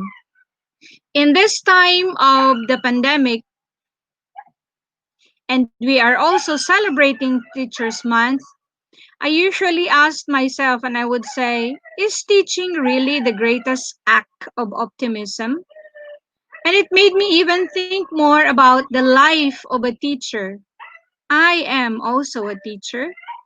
My life, since I was once a teacher myself, how we have to remain positive at all times, and even at times that we don't feel the energy nor the drive to move forward. We, as teachers, remain hopeful and confident since we have people waiting for us, our learners, our students who are very eager, full of energy and passion to learn. Teaching is a career that requires passion. People would tell us teacher is also one of the many careers out there that requires passion, perseverance, empathy, and more of patience. And we can have the list to go on and on. But being a teacher is not really easy. Look at us at this time of the pandemic. Who could have thought that we will come this far and we will experience all of these things? And every time we see teachers, they conduct classes, we listen to them as they teach the students or as they teach us learners, because I myself still consider myself as a learner. What usually struck us, what usually struck me personally, is actually the heart of the teacher that is in what she is doing. And I personally have grown seeing teachers. My father was a once head of a school. He was my math teacher. My mother was my first grade teacher. As early as 3 years old, I was going to school with my English book and I started reading, writing. And at the age of 5, I was already done with my first grade, moving to the second grade, and so on and so on. And at the age of 19, I finished my bachelor's degree in teacher education. So, as I mentioned earlier, I'm also a teacher. And as we educate the young, our learners, we look at ourselves growing. This should be part of being optimistic because we don't just teach, we also have to learn. And as teachers, we learn, unlearn, and keep relearning. We don't like the word stagnate. We don't like the word freeze. At some point, we freeze because we want to reflect. We want to ask ourselves, how have I done? How have I been doing in my teaching? Am I improving also as a person? Or am I just like joining the stream, that big stream where other teachers are, and it will just be, you are just complacent, enjoying, and maybe just it's like a tourist wherein you will just talk and ask when it's you're interested. For a life of a teacher, that is not the case. As teachers, yes, at this time of the pandemic, we are challenged by the fact that, number one, we don't have enough resources. That we have to admit. But the Department of Education with this government is helping us a lot, teachers helping you a lot to have yourselves ready and our schools and our learners ready. And let's be grateful that we have the support and we have the very dynamic and strong-willed Secretary Liling Magtolis Briones, together with her executive members of her execom, who are actually very much willing to give themselves to service and to work harder than before, to make us move the needs of our education at this time, or our learners and parents at this time of the pandemic. If we are celebrating Teachers Month this time, we are also celebrating our gifts of persons as teachers. It is not by force that you are a teacher, but to me, I would say it is a blessing. And of course, you are chosen for this profession. If you have been thinking wise whether or not you will go on or not, I would tell you it's time. It's high time for you to feel that drive within you and ask, bakit nga ba ako naging guro? Dahil ba mama ko ay superintendent? Or dahil ba si parents mo then ay teachers? That shouldn't be the reason. But there should be something within your core that tells you it is because I love to hone and help form the younger generation so that I could at least at some point contribute to not only to improve the kind of nation, the kind of province, the kind of community that you have, but it's also for you to have a better version. Having a better version of yourselves would mean you are succeeding as a friend, as a teacher, as a mentor to the many students that come along the way under your care. So, dear teachers, at this month of the celebrating Teachers Month, we also have to renew the word rinnovare in Italian, to renew why you belong to the education sector and as you ask yourselves, why am I with DepEd? As you ask that question, in the end, you try to renew your commitment. You made your pledges at the PRC before getting um your PRC licenses, right? So as you renew your desire and your commitment to be a good teacher, smart teacher, one who tries to innovate and one who tries to contribute to the betterment of the community, you also tell yourself, thank you that I'm given this opportunity. Because if the opportunity was given to somebody else, you might have become another person in another profession. But since we are all teachers, we celebrate, we try to look at what else can we do beyond this pandemic, beyond this what we are calling the new normal, but I call it the next normal, and try to see for yourselves that indeed it takes the whole effort of a community with technology for you to produce better and productive citizens of the community through education. So to everyone in Masbate and to the whole Philippines, Happy Teachers Month. You are indeed our heroes, the unsung heroes of communities, of schools, be it big or small, and of the Philippines, of course. You have models in your end, in your provinces, or in your schools. For the young teachers, don't have doubts. You are chosen to do and take your part. So keep going. You teach not by words only, but more of examples.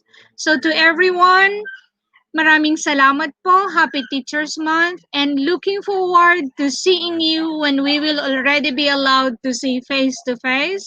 I have never been to Masbate, but I have good friends from Masbate who now work also in the metro. And I've been hearing a lot of stories that we have a lot of teachers who have dedicated their lives to educating young people and at the same time volunteering to actually share their gifts, their talents, and their knowledge. My apologies if you have been listening to different sounds because basically my office is right at the center of the garden where I have the bahay kubo.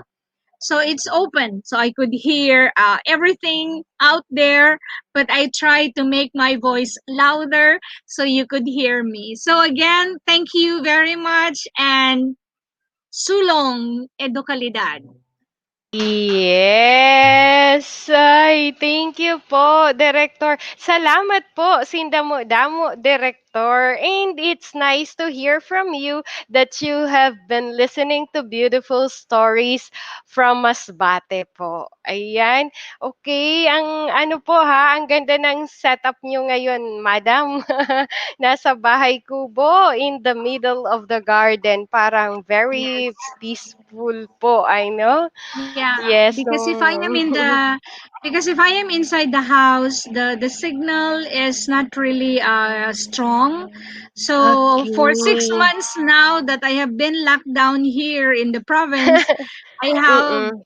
I have already tried to move from one corner after the other, and in the end I realized here it's stronger, and I could I could easily see who is coming up because the gate is down Mm. there.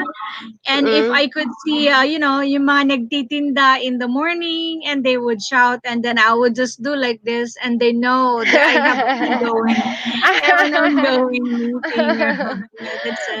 Well, that's work Okay. from home. Yeah. Mm.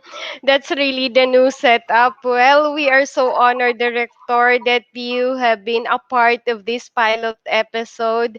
Ano po, napakasaya po sa pakiramdam, especially your inspiring words and of course, your inspiring story din po.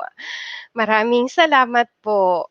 Mm. Yeah, I Sana was po. once a teacher Mm. too. For 17 years I've taught. Don't guess my age. For Opo. 17 years I've taught, and then I joined the government in 2005. Mm. I worked with the Commission of Higher Education. Actually, I have experience teaching from kindergarten to the Hmm. grade school to high school to college and Wow. to the graduate school. So Okay. I know how tough it is to be teaching at the kindergarten. Now at this time of the pandemic, you can imagine, and kids, we don't allow them to just look at Mm. the screen for a longer period of time. And seeing my grandchildren around here, when they sometimes they would borrow the laptop and say, Lola, can I no, I have my class for like an hour. And sometimes I sit down also with them, Mm. and I was the one asking questions to the teachers, like if there was a story read, oral reading, and all Ah. that. So I had to come in, butt in, and come into the picture and say, oh, that wasn't the one that the teacher told you, just to get them, just to make them get away of the other gadgets which actually distract them from time to time. Yeah, the life Yeah. we live. This is our new life, really. So, thank you so much, Director. We hope to see you in our next endeavors. And, okay, let's go back to Ma'am Arlene. Hello, Ma'am Arlene. Ayan. So, ayan.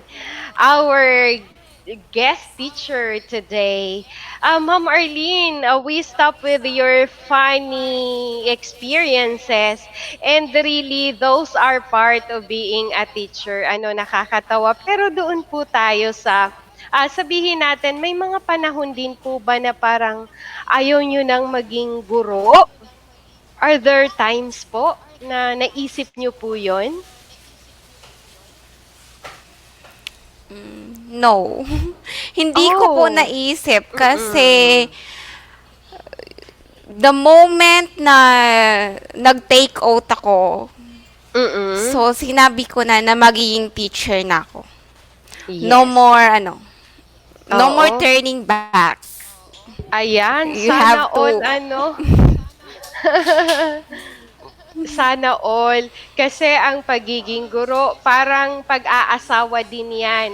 The moment na nagpakasal ka na, there's no turning back. Ayan, nakasmile po sila dito. Oh, I Yes, know. ma'am. Ayan. Yung mga hindi kagandahan na experience nyo po, ma'am. Do you have any, ano po, about sa teaching na hindi ganun kaganda? Napaiyak ka na ba? Nainis ka ba ng sobrang-sobra? Parang ganun po.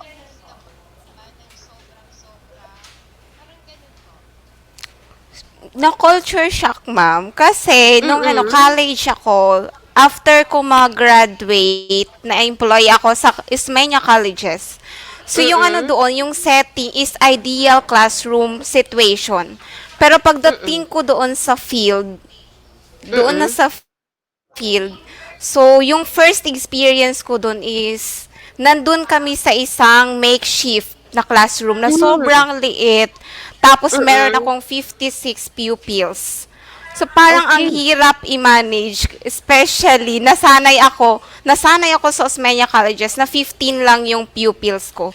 Then, Oo. pagdating sa field, magsisiksikan yung mga students, parang nakaka-disappoint lang kasi parang Mm. nadideprive yung mga estudyante ng mga rights Hmm. nila. Okay. Kasi So, hindi you ka permit makapagbigay ng activity kasi hindi naman Mm. sila makagalaw. Yun yung parang Oh, okay. frustrating sa part ko as a teacher. Pero Okay. nasolusyonan So, naman yun after a year. yes. Oh, yun ang maganda, ano. That was the frustrating scenario, kumbaga. Pero nagagawan po natin ang paraan sa DepEd. Mm. Okay, dun tayo, ma'am, sa Yes. someone. Is there a co-teacher or a school head na masasabi nating hindi mo makalimutan because he or she served as a teacher leader, as a mentor to you, being a new teacher way back then?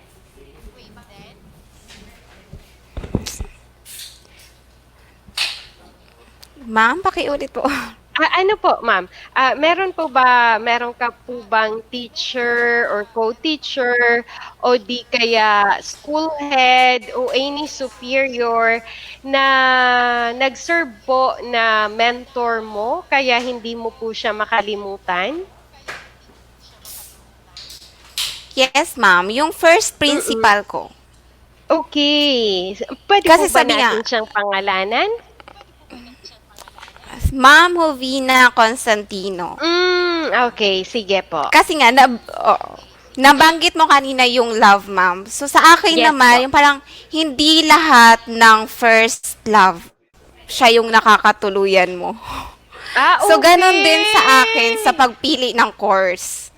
So, yung hindi teaching yung pinaka-first na gusto kong course. Okay. But Ma'am Jovina Constantino made me realize na teaching is, karapat-dapat na piliin yung teaching. At nasa teaching talaga ang ang tawag doon, yung parang yung personality traits, yung character, Mm. yung character ko, parang fitted siya sa education. Kaya si Ma'am Constantino Okay. yung nagano sa akin. So, after graduation, hindi pa ako nakakapasa noon. Siya yung parang mas excited pa na mag-take ako ng exam.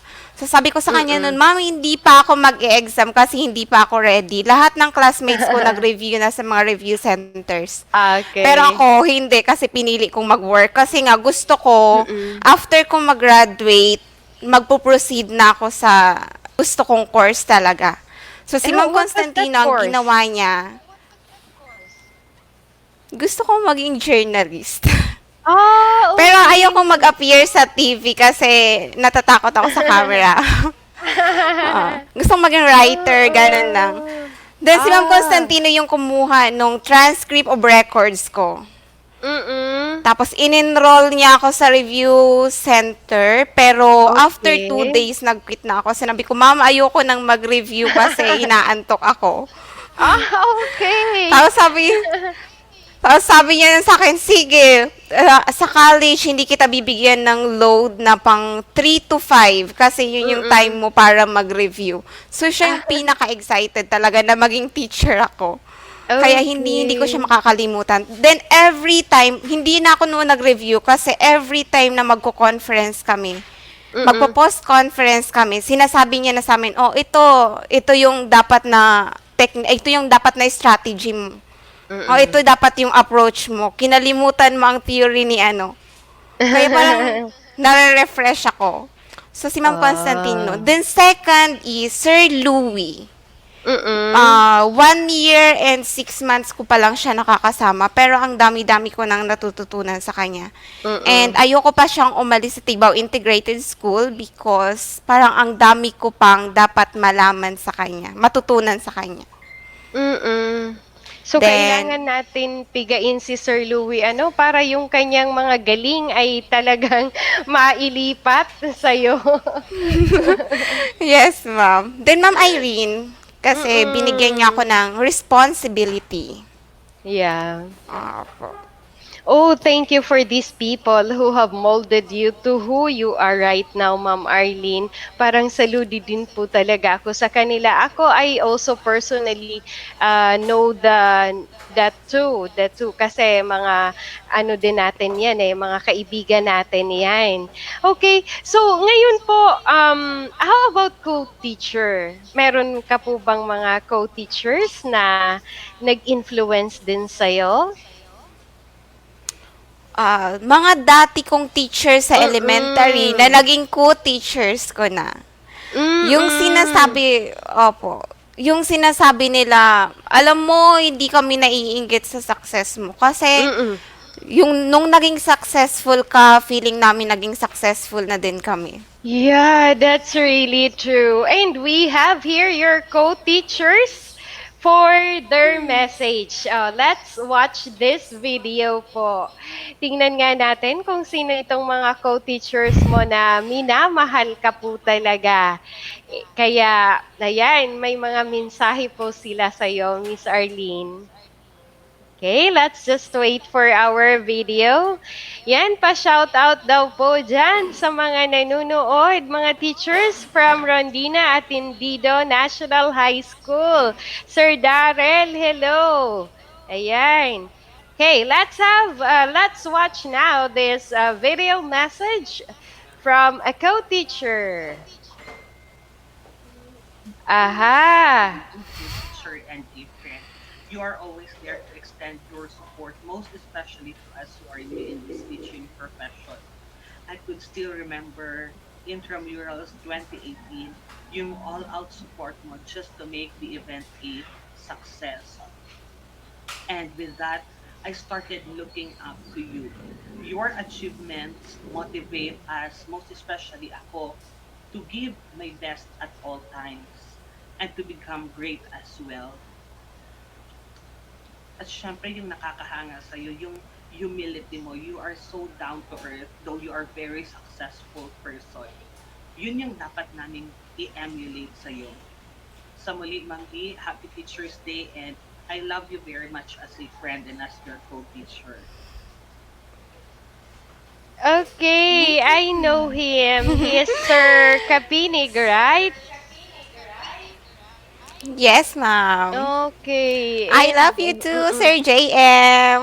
wow. Ayan, so nakaka-inspire daw po. Yung takeaway ko doon is that yung humility mo, despite the success, yun talaga ang worthy of emulation. But we still have another co-teacher. Let's watch this.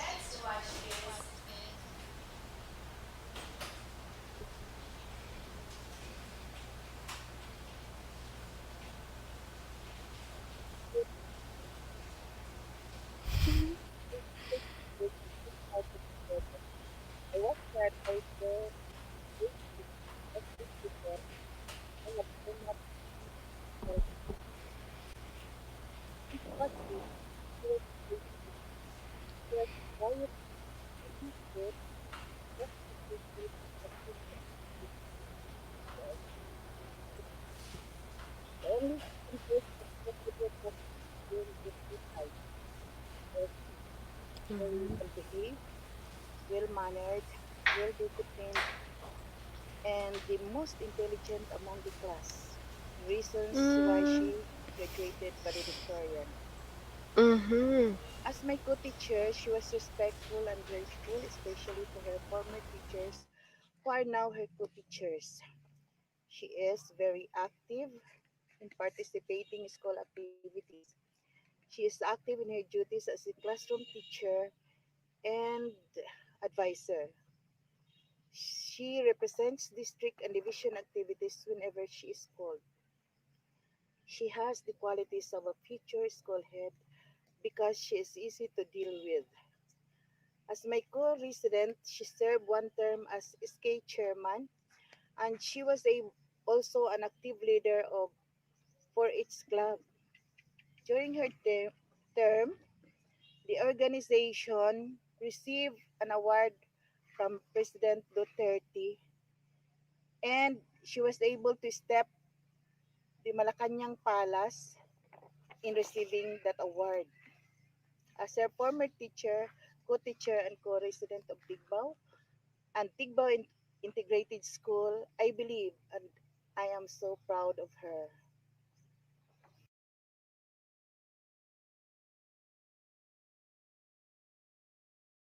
So I believe po, Miss Arlene, she's a former teacher, right? Former teacher mo siya? Yes po, ma'am. Mm. Advisor ko siya nung grade 6. Then, Okay. kaka-retired lang ni Ma'am Bell. Mm. Last Okay. June. Ayan. So, sabi She ko na also nga, men may binabalak sila kahapon. nahalata? Nahalata ba?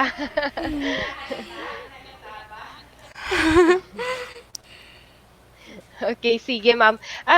What's the feeling po being awarded by the president and stepping in Malacanang? Can you please share to us, ma'am? Ano yung pakiramdam na nandun ka, you will be awarded?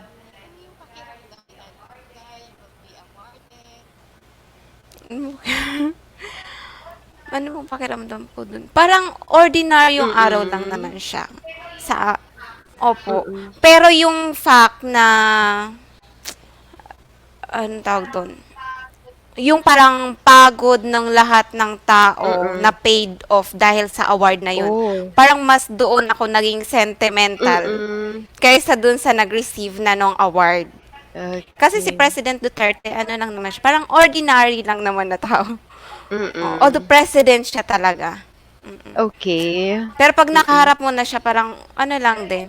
Pero yung ano lang doon, yung thought lang na first time nung Region 5 na Mm. ano yung flag doon sa Gawad Saka Award, yun yung parang pinaka Wow. Mm. nakaka-touch sa akin. Opo.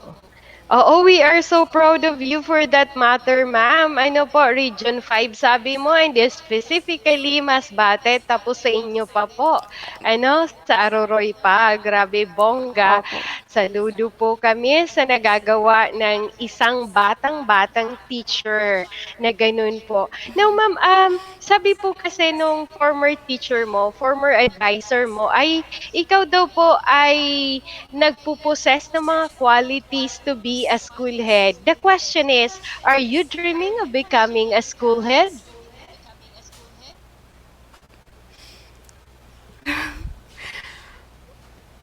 Hindi naman dream, pero parang feeling ko papunta na ako doon. Papunta din doon Okay. yung tinatahak ko na ano. Pero hindi ko naman Okay. siya dream. Kasi sabi Opo. ko sa mga co-teachers ko, gusto ko sa classroom lang ako. Para Mm. may time ako mag-grow, mas mag-grow. Pero yung ang like Sir Louie, yung mga nakaka-inspire yung mga superiors mo. Mm. Parang ayaw mong masayang yung mga natutunan mo sa kanila. Gusto ko rin siyang i-apply someday. Oo. Pero ano ma'am, 'di ba sabi mo mas mahal mo yung nandun ka lang sa classroom. What if kumatok ang opportunity baka bukas? Would you accept? Yes, ma'am. Kasi parang Okay. ano yan Ayan eh. ma'am. Mm. parang tinatawag ka nung ano na yun, responsibility na yun kasi kailangan ka Mm. doon sa DepEd. Kailangan ang Okay. service mo, kailangan ng DepEd, kaya ka ilalagay sa posisyon na yun. Wow, oo, I really love your views, Ma'am Arlene. By the way, Ma'am Arlene, we are already in the new normal na sabi nga po ni Director Marge, the next normal. What would you do differently? Ngayong ito na po ang situation natin. Can you please share to us? Baka po kasi maka-benchmark kami sa galing mo pong mag-strategize. Opo, ma'am. Kasi no ano, gusto ko ngayon ma-reach out yung mga parents. Gusto ko Mm. mabahay-bahay yung lahat ng parents. Noon kasi ano, nung dati na wala pang new normal, Mm. parang wala akong Mm. time para puntahan talaga lahat ng parents para Mm. alamin kung ano yung mga factors na nakaka-affect talaga doon sa mga bata para matuto, doon sa learning nila. Mm. At at least this time sa new normal, mapupuntahan ko Mm. pag work from home ako, pwede akong pumunta sa Mm. mga bahay nila. Which is, sinisimulan na namin sa research namin ni Sir Louie. Then, sa gulayan sa Okay. tahanan. Then, gusto ko, kasi yung problema ngayon, yung mga parents, nagrereklamo sila kasi hindi nila matulungan yung mga anak nila. Kasi hindi naman lahat marunong magbasa o magbilang. So, Mm. kapag napuntahan ko sila isa-isa, at least matutulungan ko sila. Ngayon, yung Mm. ano namin ni Sir Louie is every month, pupunta kami sa bawat sitio para tulungan yung mga parents. Parang meron kaming lecture about gulayan sa tahanan. Oh. Maturuan yung mga parents ng basic life skills. Then, ma-encourage sila na maturuan din yung mga anak nila ng mga basic life skills. Kasi, yung kailangan natin ngayon sa new normal is yung basic life skills. Parang hindi natin kailangan masyado ngayon yung ang tawag doon. Basta ngayon naniniwala ako na kailangan ang first priority natin ay malaman kung paano makaproduce ng sariling food for the Yeah. family. Oo For nga. food security and food sustainability. Yun yung Okay. kailangan natin ngayon. Mm. Kaya yun yung gusto Nan ko ngayong na Mm. different na Nandiyan gawin. Opo, nandiyan po talaga sa you skill, Ma'am Arlene, yung yung espiritu ng pagsasaka. And that's really great. For last questions, we will just reserve it. I-update po muna natin ang ating only online game show with our Bibo Showmaster, Sir Rene Atibagos. Yes, I'm back. Miss Mel, thank you. Remind ko lang na mag-access na sa link.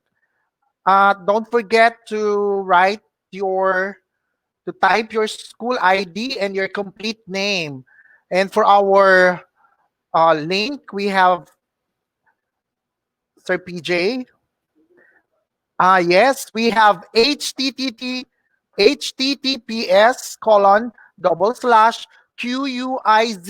quizizz.com slash join question mark equals GC with the code 391336. I repeat, the link is https colon double slash quizizz.com slash join question mark GC equals the code 391336. At makikita ang link sa baba. Tingnan nyo dyan sa baba. Okay, at nang makapag-join na kayo, sayang ang prize. We have prizes at stake in the amount of 5,000 pesos, 4,000 for second place, 3,000 for third place, 2,000 for the fourth place, and 1,000 for the fifth place. And as of now, we only have 22 participants na naka-access ng link. So tuloy-tuloy lang ang pag-access while we still have our teacher guest. Very inspiring. Na sana ako din sa sunod ang ma-interview. Yes, because I'm so inspiring too. Yes, and don't forget, my dear teachers, to write, to type in your school ID, and your complete name. Thank you very much, and good morning. Thank you so much to our game show master, the Bibo Rene Atibagos. Ayan, inspiring ka nga naman po dahil very bibo lang yan si Sir Rene pero nag-iisa ang kanyang kidney and he survived. Really? He survived. Oh, wag niyo na po akong iyan.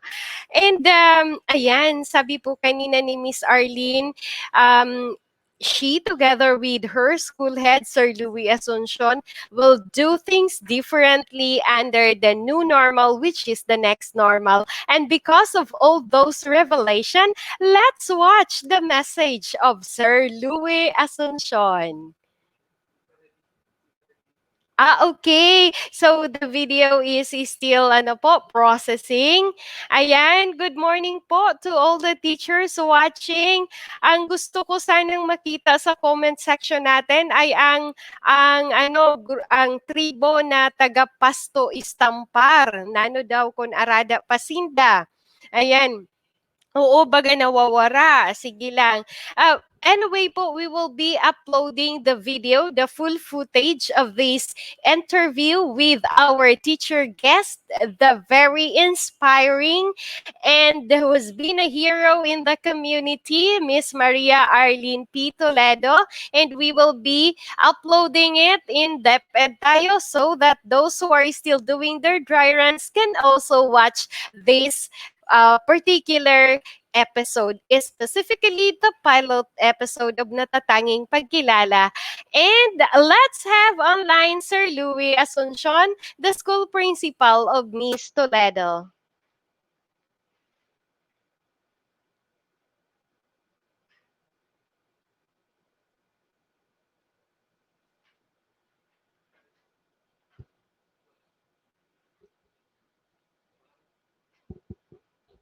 Ayan. Ayan, medyo may glitch tayo sa sound. Sir Louis, we can also accept your message live. Yan, just contact us. Yan, but we are trying to troubleshoot. Ayan, nakaano siya. All cats are great. Ayan, thank People you. are distinguished until they have made a name for themselves. And in Tigbao Integrated School, Tigbao Aroray Masbate of our division, no one could not forget the name Maria Arlene Plasencia Toledo. This is because she'd worked hard to earn good reputation and a feather on her cap. Mambian, as we usually fondly call her, is literally a woman of action. Being sensitive to the community's growth and development is one of her mundane desires. Purposely driven, God fearing, epitome of character, and a paragon of excellence are some of the few adjectives that are used to describe her as a passionate teacher, an active community member, and as a person who is engaged in social civic activities. As a teacher, Ma'am Arlene sets as an example to her cohorts. She has employed creativity, innovation, resourcefulness in teaching, and to the community as well. She is deeply committed and dedicated to her craft, and because of these countless desirable qualities, she was adjudged as the winner for the search for outstanding teacher in 2015 and 2019 in our very own municipality, respectively. Her craft is a shine as diamonds that glitters even in the darkness. When she organized the Bauer H Club 10 years ago, and as of this time, it is ravishing and continue bringing laurels to her school and community as well.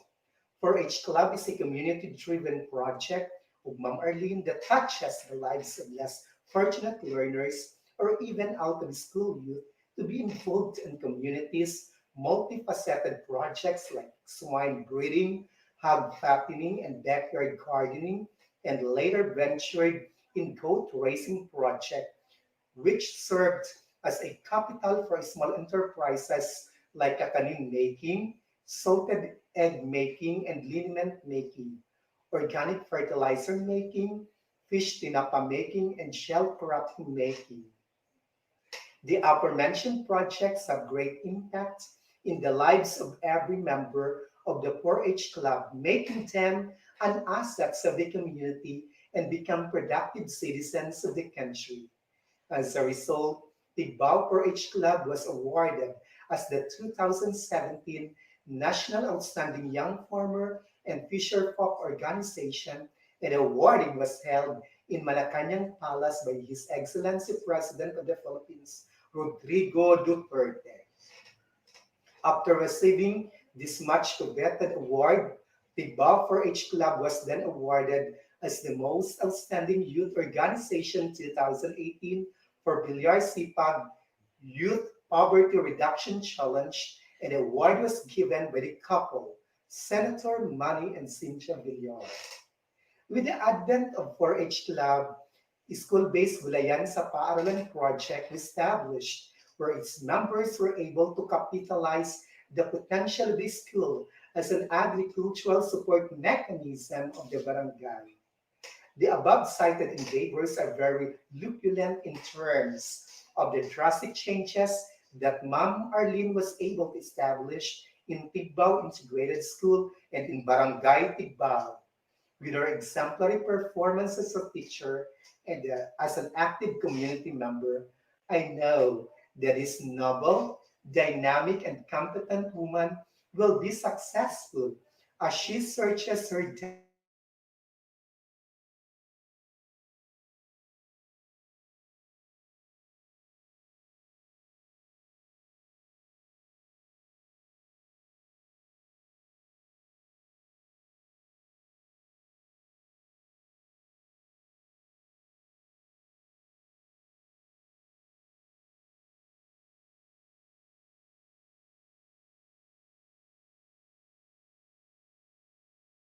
Club.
sensitive to the community's growth and development is one of her mundane desires. Purposely driven, God fearing, epitome of character, and the paragon of excellence are some of the few adjectives that are used to describe her as a passionate teacher, an active community member, and as a person who is engaged in social civic activities. As a teacher, Ma'am Arlene sets as an example to her cohorts. She has employed creativity, innovation, resourcefulness in teaching, and to the community as well. She is deeply committed and dedicated to her craft, and because of these countless desirable qualities, she was adjudged as the winner for the search for Outstanding Teacher in 2015 and 2019 in our very own municipality, respectively. Her craft is a shine as diamonds that glitters even in the darkness. When she organized the Bauer H Club 10 years ago, and as of this time, it is ravishing and continue bringing laurels to her school and community as well.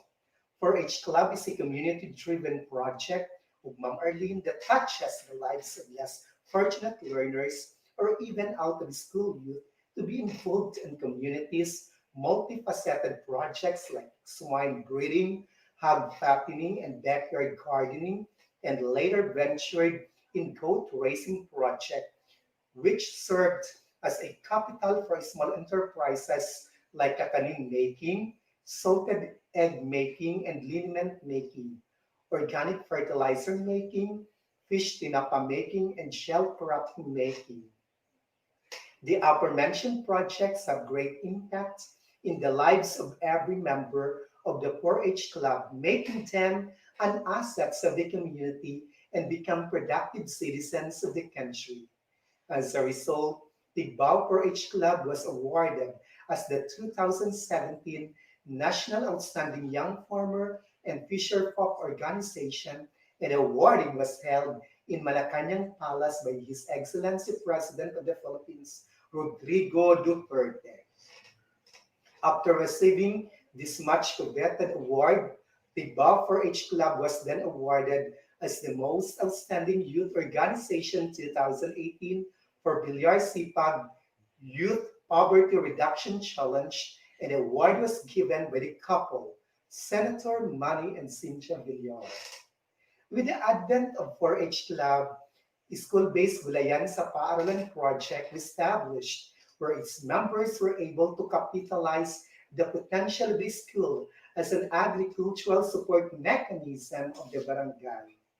The above cited endeavors are very luculent in terms of the drastic changes that Ma'am Arlene was able to establish in Tigbao Integrated School and in Barangay Tigbao. With her exemplary performance as a teacher and as an active community member, I know that this noble, dynamic, and competent woman will be successful as she searches her destiny to be one of the awardees in the search for the many faces of the Teacher 2020 and Natatanging Guru 2020 in our very own division. Her footprints are worthy of emulation. Indeed, Mambian is teaching by heart and leading by virtue. Good luck, Mambian. This is Sir Louis D. Asuncion, your school principal.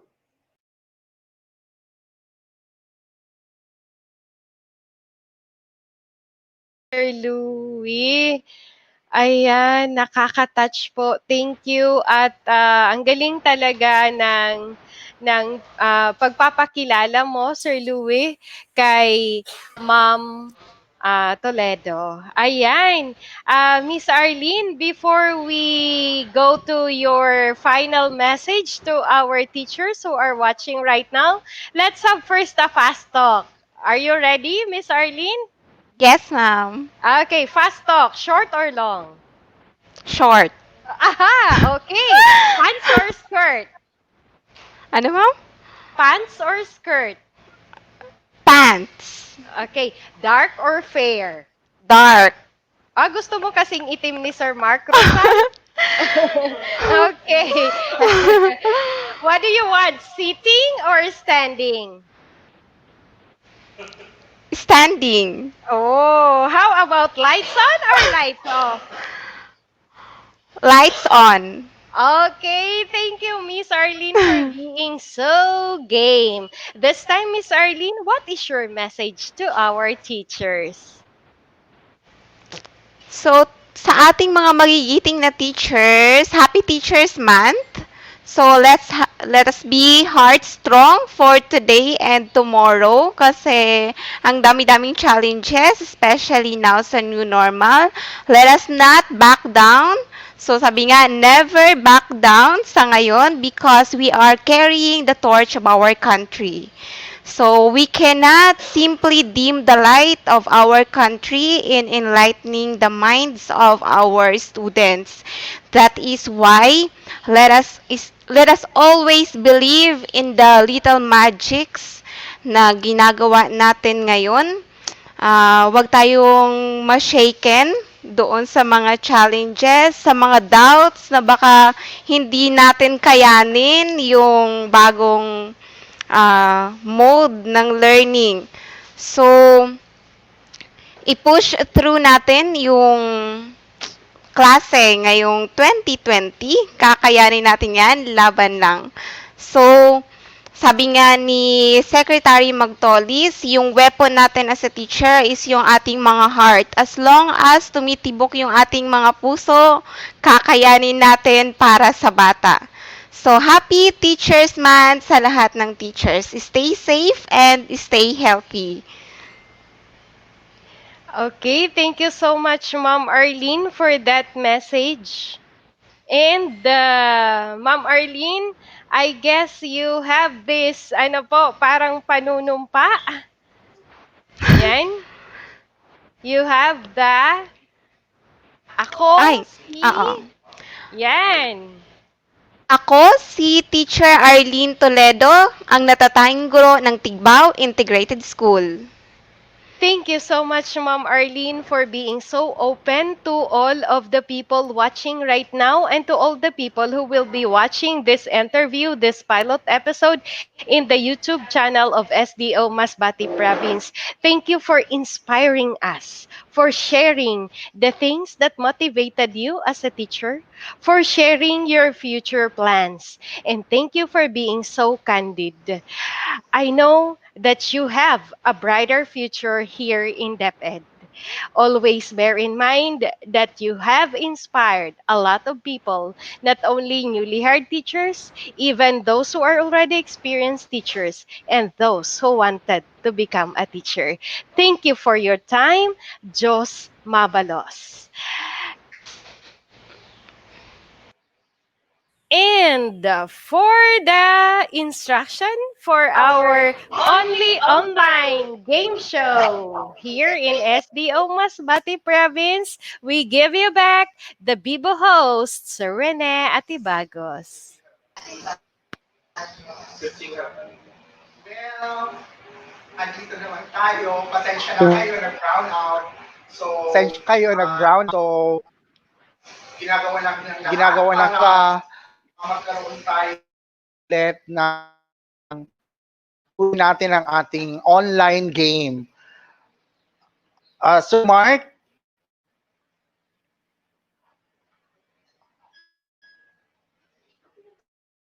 yeah.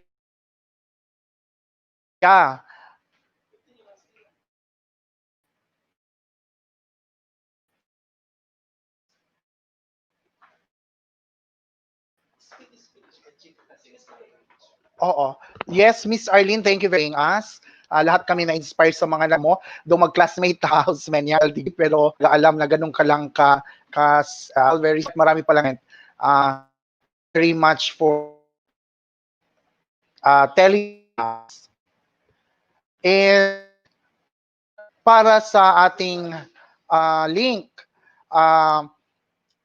doon sa mga nag-register na nilagay complete name nila kasi may mga nilagay ng mga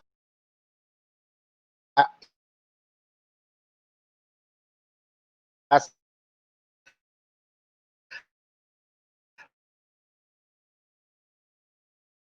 is paki kasi namin kayo mare-recognize kung ang pangalan niyo ay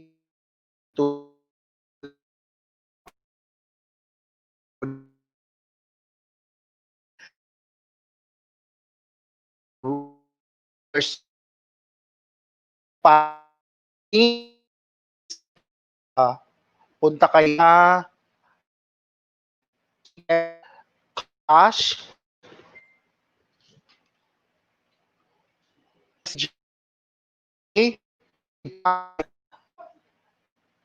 suggestion niya ang deped.in. Yes, para sa ating link,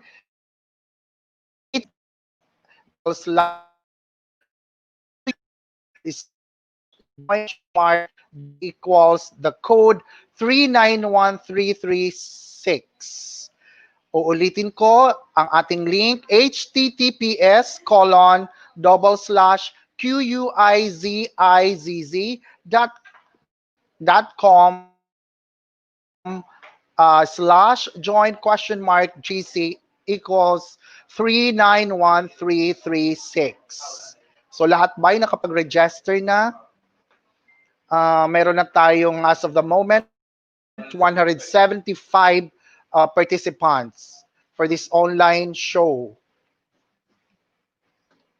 So please continue to register with the link, and maligaya tayo sa prizes at stake. Meron tayong 5,000, 4,000, 3,000, 2,000, and 1,000 respectively.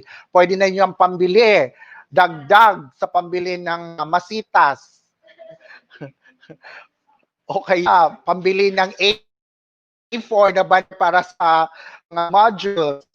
O di kaya para sa ano pa bang mga trend ngayon? Ano bang mga in ngayon? Aside from mga halaman. Meron ba ikaw, Sir Mark, ng mga ginagawa? O kaya ang load. Ano pa? Yes, shout out dyan sa mga taga Serafin, Rosero, Memda School, Narangasan. Yes.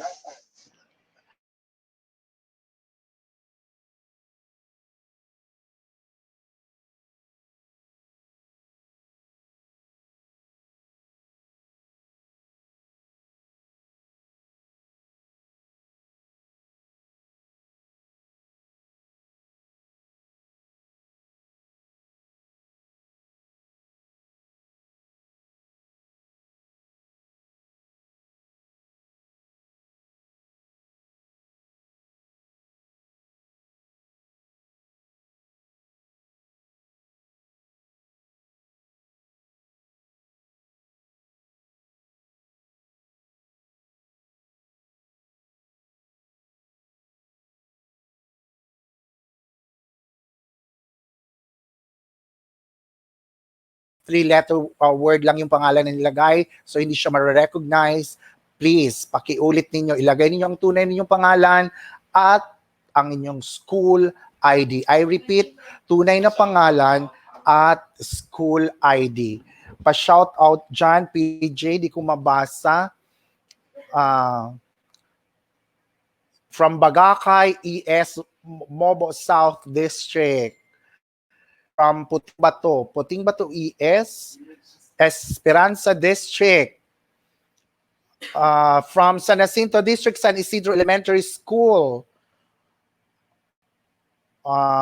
Bini ES from Uson South. Still watching. Good morning from Milagros East Central School. Yes. Ano na ang nangyari, PJ? But umiikot pa siya ng umiikot. Yes, as of now, we already have 186 participants. Ilan ang ating kukunin para sa ating, para makapasok sa sa next round? Sir PJ? Yes, depende yan sa number ng ating mag-register ngayon. So ngayon, 186 pa lang. Register. Yes. Kasi uh, after the 30 questions na ibibigay namin sa inyo, bibigyan lamang kayo ng 20 to 30 seconds upang piliin ang sa tingin nyo ay tamang sagot. No? You only have 20 to 30 seconds to answer the question with 30 questions na ibibigay sa inyo, and from 186 PJ, kailangan na talaga magpalit ng laptop. Yes. Magsaysay. Live from Magsaysay ES, Uson at Ma'am Donna Verdidol. Kumusta ni Ma'am Melody ang Magsaysay? Uson? Yes. Ano ba ang nagawa mo doon sa Magsaysay? And we also have here from San Pascual National High School. Good morning po from Miss Christy. Miss Christy Elio. Yes.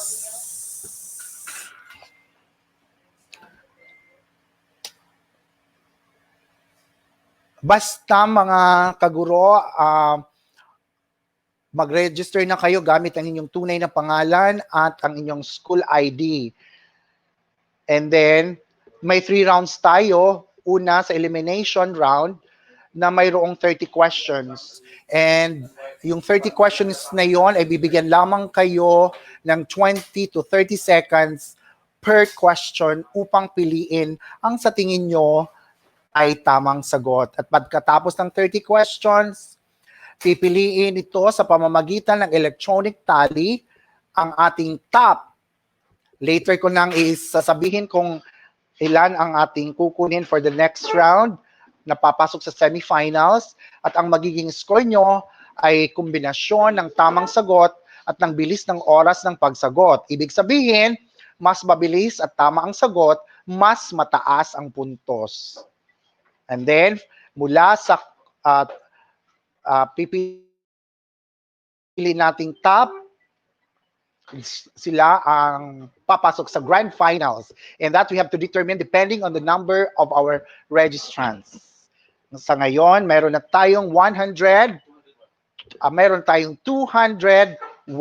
participants.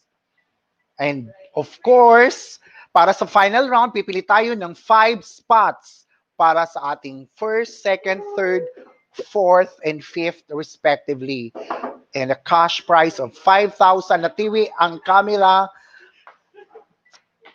5,000, 4,000, 3,000, and 2,000, 1,000 respectively.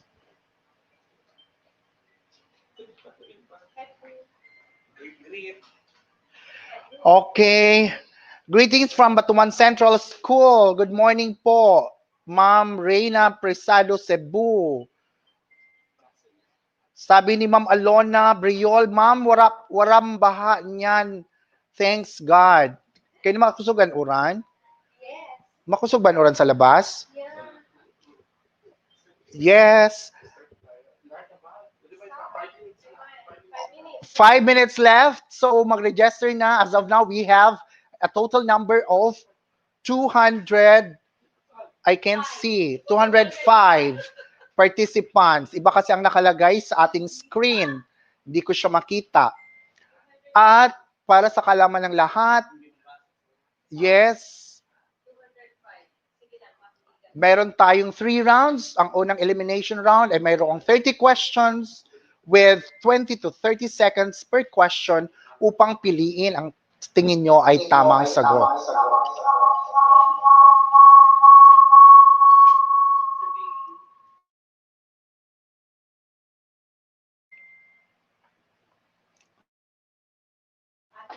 And then,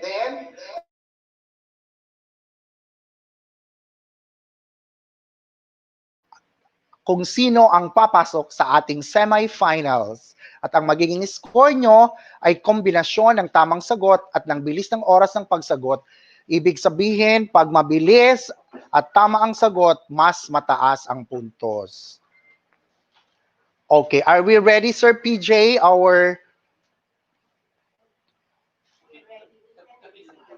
Yes. So, sayaw-sayaw, galaw-galaw, para iwas panaw. Everybody, palakpakan muna tayong lahat. Sumayaw, sumigaw, habang hindi pa na... Yes. We have, we have, for the next round, kukuha kami ng top 100. Yes. Yes, we have 207 participants as of now. Hindi pa rin ba tayo ready? Ready dahil ako ay ready na. Yes. Ready na ba kayong manalo? Handa na ba kayo para sa elimination round? Good luck sa lahat ng kalahok. Basta Gurong mas batenyo, matibay, mas tibay 2020. So, kailangan talaga ang energy kasi hindi pa siya nakikita ang aming mga katanungan na nakahanda para sa inyo. Baka na virus, na COVID. And we have now 211 participants and counting. So, mag-ano ba tayo? Ka-countdown para sa mga hindi nakapasok? 20 seconds left? Okay, 20, 19, 18, 17, 16, 15, 14, 13, 12, 11, 10, 9, 8, 7, 6, 5, 4, 3, 2, and 1. Cut off. We only have 214 participants. So get ready. Handa na ba kayo mga kaguro for the elimination round? Good luck. Basta Gurong mas batenyo, matibay. MasbaTibay 2020. Yes. Make sure, kasi andito ang nakalagay natin, na mas mabilis at tama ang sagot, mas mataas ang puntos. Okay. Yes, we have 3 rounds. Una ay ang elimination round na mayroong 30 questions. Bibigyan lamang kayo ng 20 to 30 seconds upang piliin ang sa tingin nyo ay tamang sagot.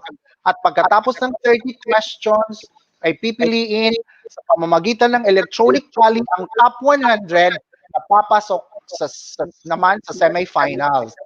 At ang magiging score nyo ay kombinasyon ng tamang sagot at bilis. Take note, kombinasyon ng tamang sagot at bilis ng oras ng pagsagot. Ibig sabihin, mas mabilis at tama ang sagot, mas mataas ang puntos. At mula top 100 ay pipili tayo ng top 50 na papasok sa grand finals. At sa final round, ay maglalaban-laban ang 50 finalists para makamit ang top 5 spots.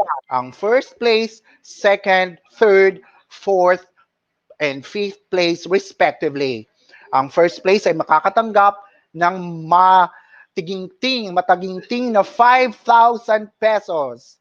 Ang second place ay makakatanggap ng 4,000, 3,000 naman para sa third place, 2,000 sa fourth place, at habang ang fifth place naman ay makakakuha ng 1,000 pesos. Handa na ba kayo? At si Sir Mark ay handa na. And roll! In 5, 4, 3, 2, 1, start!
Makikita nila.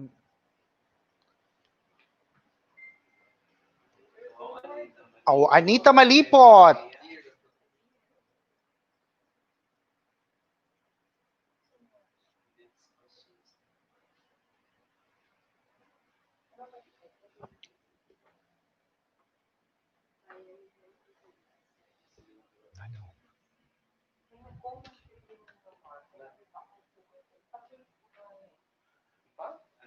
Sa masel ko. Sa masel ko.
Hello! Kumusta ka mga kaguro? Nakuha niyo ba ang mga tamang sagot?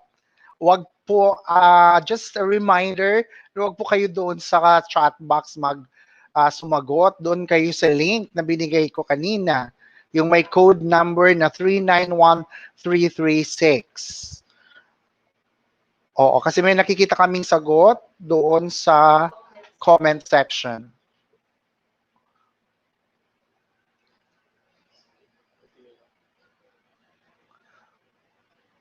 Yes, Sir Emil, nakakuha ka ba ng tamang sagot doon sa number of schools divisions in the Region 5?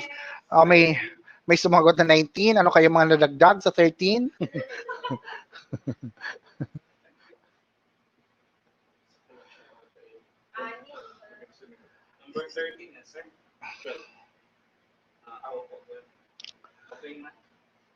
Yes.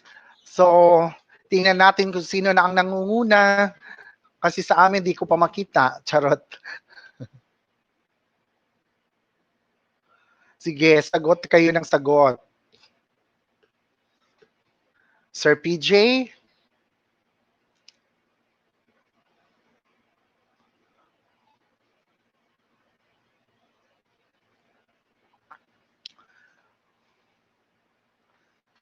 We already have ilang questions na? 12 questions. We still have 18.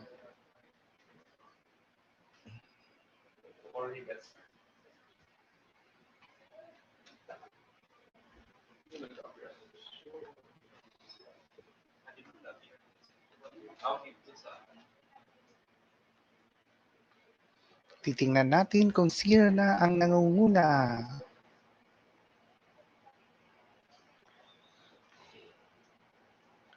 Ito ay pabilisan. Mabilis na, tama pa ang sagot.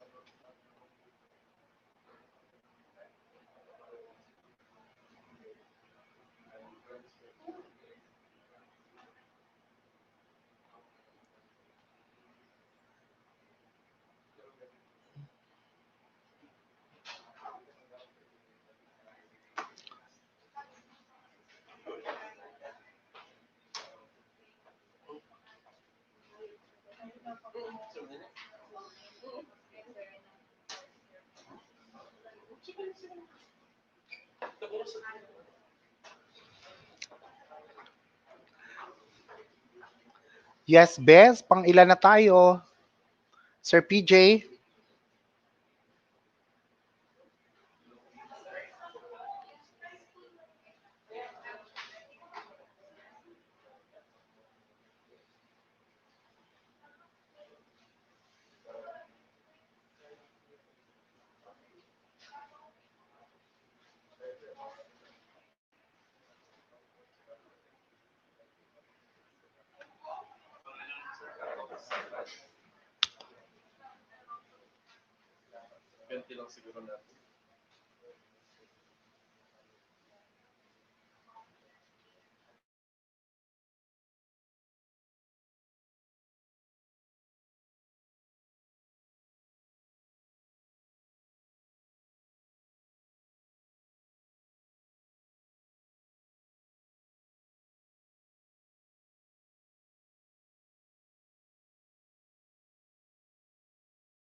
All right, mga kaguro, mga ka-DepEd, kumusta ang experience?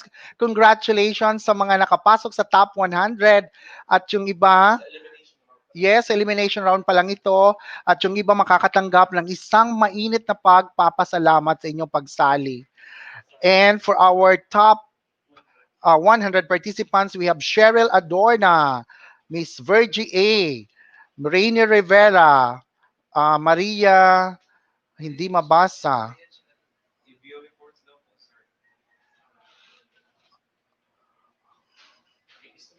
Yes, congratulations ulit sa ating mga nakapasok sa elimination round at yung mga hindi, bibigyan kayo ng thank you card.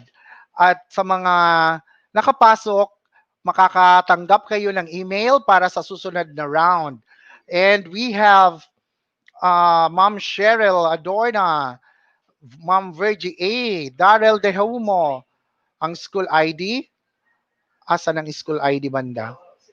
Yes, Maria Cristina, Michelle R., Lito Bartolay, Arturo Grafilo, R.N. Rivera, Viana Caballo, Peter Torres, Clarence Aguilar, Romel F., Cyrilene Pedrano, Francis Garganta, Marnel Bolio, Karen, Maria Teresita, Jerome, Mary Joy, Elma, Jonilo, Loren, Alarcon, Joel, Artusilio, Arjun Francisco of Del Carmen National High School, Henny Sabuet, Jose Miguel Capillan of Uson North, April, Ariel Olimba, Daryl Tamay pasok sa banga, Richel, John Alfred, Joel Rubio, pampira na siya.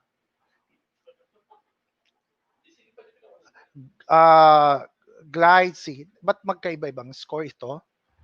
Ana May, Carmencita, siya ang nangunguna kanina, si Ma'am Carmencita, Jerry Goyal, Janine Marie, Angelic, Marichu, Mark Angelo, Maria Ruena, wow, Jose Tyson, mayroon ka lang palang nalalaman, Nino Ephraim, Verhel, Abigail, Mylene, Christine Ribanco, Chriselle Aton, Alona Briol, Charmaine Abejero, Risa Atacador, G.K. Porissima, Joan Lianto, Bernadette, Isabel Lignes, John Denver, Fialin Duran, Mary Joy, Razel, Risa Michelle, Risa May, Joanne, Mary Gretchen Chong, Verhilia Ede Mahinay. Wow, congratulations, Mom Verhilia. Loris Jacinto, Rosifi Alves, Jomalin, Gerson Lignes, Jamon Don Alotaya of Uson North, G. Jetro Calonico, Sheila Espinida, Anjin Fajardo, Jessa Man, Rain Mar, Lyndon Arroyo, Kennifer, Manuel, Rhea Magalang, Rodolfo,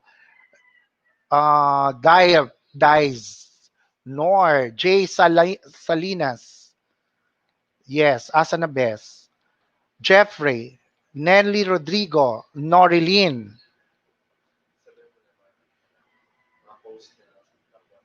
yes, okay. Yung mga nakapasok sa top 100, makakatanggap kayo ng email at ipopost sa Facebook page ang mga pangalan ninyo at ang inyong school ID. At para naman doon sa mga hindi palad na nakapasok sa top 100, thank you very much sa mainit yung pag-participate sa ating online game show para sa ating 2020 Gurong, MasbaTibay at maraming salamat po sa inyong lahat. Yes. Thank you very much. Bye-bye. See you next round on Wednesday. That will be September 23.